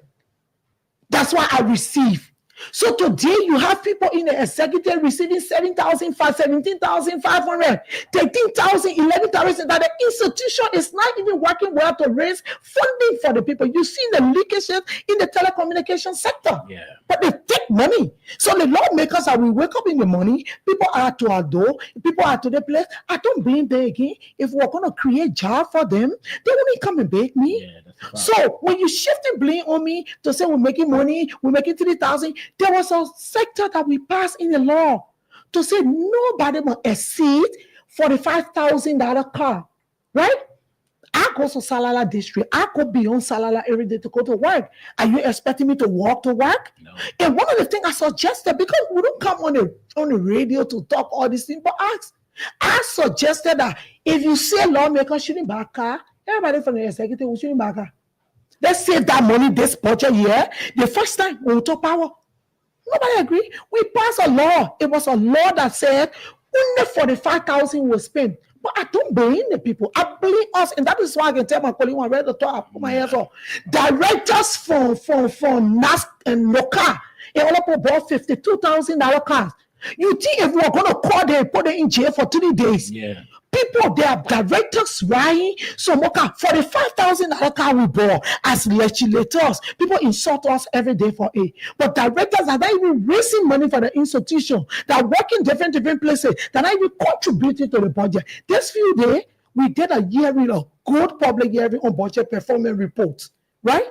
The Committee on Waste Management Finance, they came up with a good report to say that there are institutions, the budget is not performing because institutions are taking all the taxes from the people, they're withholding and keeping it and putting it into different operational lines and using it. That is gross criminal.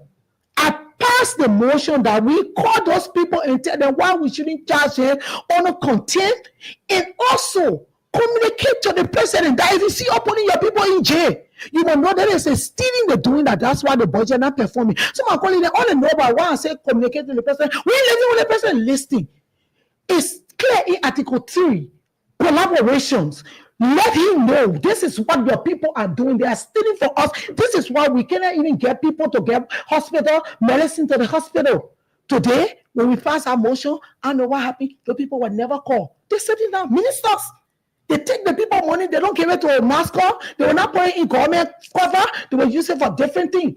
What are we doing? We're making friendship. They were holding taxes. And when the citizen, some people serve in the last administration 5 years, 60 months. And that is why the budget is having a shortfall now of how many, I think some more $1 million. But again, I don't believe the citizen when they say, oh, you're receiving plenty of money. If we're going to put our work salary in case go to all of the account, what we are posted is not what we're receiving. Hold us and tomorrow when I come and say I run a campaign, don't vote for me. Then before now we call the executive as per institution, come and kind of show. You know, there's even I learned that there's a law for the poor that even past MDs can receive certain remittance later on. So all of it, yeah. So all of these things happen. People, lawmakers are being called, and lawmakers are the most baker. We pass on the people begging them. People make 50 baker, right? People make 25 baker, right? Make it automatic because we don't want to use our oversight. We make it fresh. We're doing fresh all around here. So I don't blame the citizen. I also have another thing to say to you people. Okay. A lawmaker living in Monserrado, let's say Monrovia, should that lawmaker get equal gasoline compared to the lawmaker from Grand Gila or Maryland? That is more frustrated by all organizing things. No, it shouldn't happen. Thank you. So those are some of the reform that needs to happen in our society. Monserrado person could get more scholarship funding. Thank you. Then the person from Zwedru, but that person from Zwedru will get more gas lead than the person from Monserrado because you got short distance, so you got more demand for scholarship in Monserrado than that of Zwedru, even though demand there, but the demands are higher. So people like we need to rationalize this. We need to say that most of the time when things happen to us, our chief officer, as per our rules, they are equivalent to deputy minister or assistant ministers.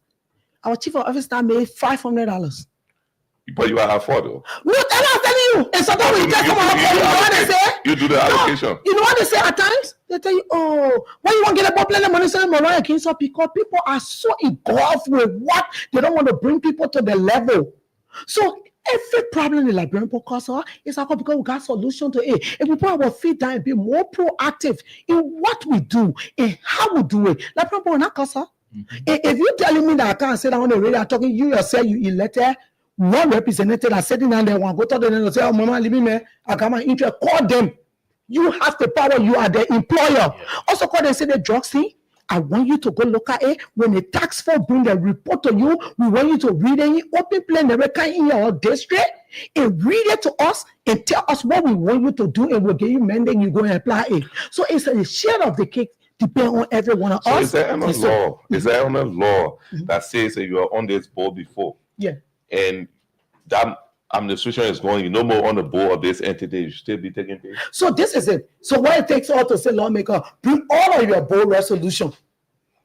So bring all your things. And a few days, we just always said we sat on there, we had a slap in the face when we were talking, put the law on the board, let's discuss it, and lawmaker pass and the president veto it. And the president veto it, but the prioritizing or decentralizing the port. So why would we say that and even reach to that point? Yeah. If we're going to have a proper public hearing and look at this law and know that if a Sano County state or who is vulnerable, the drugs we're talking, anybody can come to DC and lay in the ship there and just use Kino and Patrick Sano County clearly and come with the drugs internationally will come from inside. Yeah. We will know what's happening. But because we do our work with friendship. And that is why we get all of the insult. It hurt me because some of us, we know what we go through every day. Yes, but I can tell them every day, I say, lawmaker, we ain't got friends. They see people you think you protecting. They will support people against us.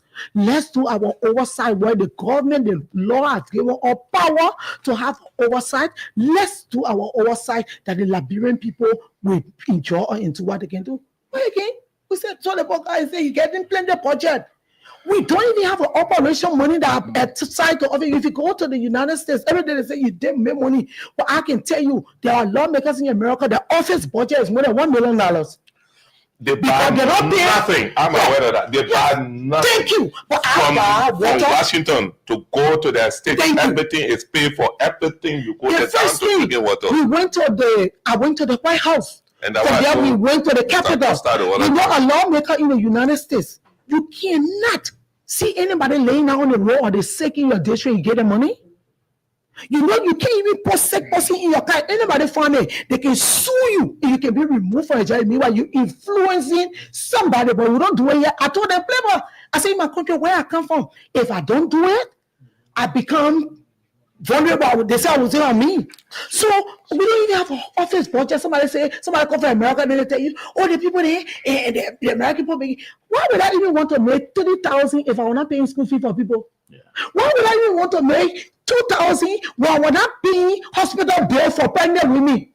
Why would I even want to do it? But again, it come back to us. It come back to us. If we do our oversight properly, and that is why I always tell people our oversight, if you talk about visitation, you're doing your work in your district and other things, maybe it's 60% or so. But oversight, with 20% inside. Because the leakages are in the country is because the lawmakers don't want to put their foot down. They are doing friendship with the job. And that is why the Liberian people were insulted, because there are more people that voted against us than the people that voted for me. So if I contested with 20%, 25%, and I won with maybe 5,000 votes, and maybe 40,000 person voted against me, you think they will let me? Of course, me already, because we gave them the thing to cost us. And I can just get frustrated because some of us are there 6 years, we didn't even do anything for ourselves, but we focus on our district, and people can't join the Sinkwako party. Here I say, oh, let me call the minister. You call the minister, you discharge the minister. We'll talk to them later. Oh, you need the people. What? If we're putting their feet on the fire, they will not tell. And you saw Robert Party. If they want if something insulted us, that will make it like that one sitting down in IMO or whatever. He got his rent being paid. He flying on business class. He doing that. We can't even ride business class. We can't even travel when we get this. And he said and said the public making a lot of money. If we were going to do a communication, request the president to bring him back to come and answer. The medicine country. You know, when you talk and say, oh yeah, let them talk what they want to talk. Robert supposed to talk to us like that. and we can't even check his budget. Why a family laying down in Europe, enjoying themselves, and we're walking under the ring every day? If we're going to citing to push the money we're making to do this, but everybody do everything on friendship. So that's it. It also has to do. With the leadership that you have as well. It's not the leadership. No, the leadership is just first and one equal. We the legislator, the plenary. We'll talk a decision. Look at, because my friend now want to order my colleague, I say, let me tell you, that only my people from Bongane crying for the ID card. You saw the decision we took. Yeah. You saw how the president revised it. You know the power we have, but we make it friendship. Now I can tell you, a concession here come and give me 20,000 and that's still 20 million from us. So I don't need it. I said I ain't get my baby, you don't even know, because I'm already looking good. Mm-hmm. So I need money to make me look good. Let's do what we can do. In every insult we receive, somebody can hate me because I know what I go through every morning before I wake up from my bed. But I believe my colleagues that we don't have the political will to do our job and make sure the Liberian people know that this. And I believe the Liberian people that they elect anybody that come to them. The last time I went to one church, let me stop on this. And I told them the church called me to speak. And they said, oh, hey, you know, this and that. I told them, I said, we just took power in less than 1 year. You know what I want you to do for me? You got one man or one woman that been in your church. You have 15 churches here. That your trust that they've been keeping the church money for 10 years, if they have never taken anything from them. Start now. You got 6 years to go. You have 5 years and a half. Set the basket every Sunday and collect money and open an account for them. And tomorrow, let the church support them in the house. And tell them the integrity you are exhibited in the church, we're telling you in that house to make the difference. When we come and sing your dance for all, when we come for singing your dance for, you even know we lie to get our money. So, my brother, it's sure the cake on every one of us. Let me just recognize some of our viewers quickly before we can go. Vinicius Junior Bye, he said he's been watching from New Crook Town. Sam J. Walker, he said he's been watching from Gardnersville. Henry T. Toll Jr. from Caldwell. Gray K. Suku, he said he's been watching from Jacksonville. Buema Abraham Quay from Chickasaw Factory, he's been watching. Hilton Jerio, he's been watching from Sando County. Roland W. Toll from Battery Factory. Godson Samuel Daniels from Grand Julia County, he's been watching. Ophelia S. George, been watching from home. Tanun Masma from Louisiana, okay. Ernest Johnson from Radio Geman, that's one of the stations relaying this program. Prince Phillips from ERW Studio, you've been watching, and the rest of you who've been also watching this program. Well, Rep, want to thank you for making it today. You made some insightful comments and revelations and all of that. We want to thank you today. Thank you, Saba. I'm always available, and let's just continue to speak to the conscience of our people. I will never give up on Liberia because we will make my Liberia better, and only us can do it. And I got few determined people that are willing for us to do it better, and we will do it better. Thank you so much. Okay, George.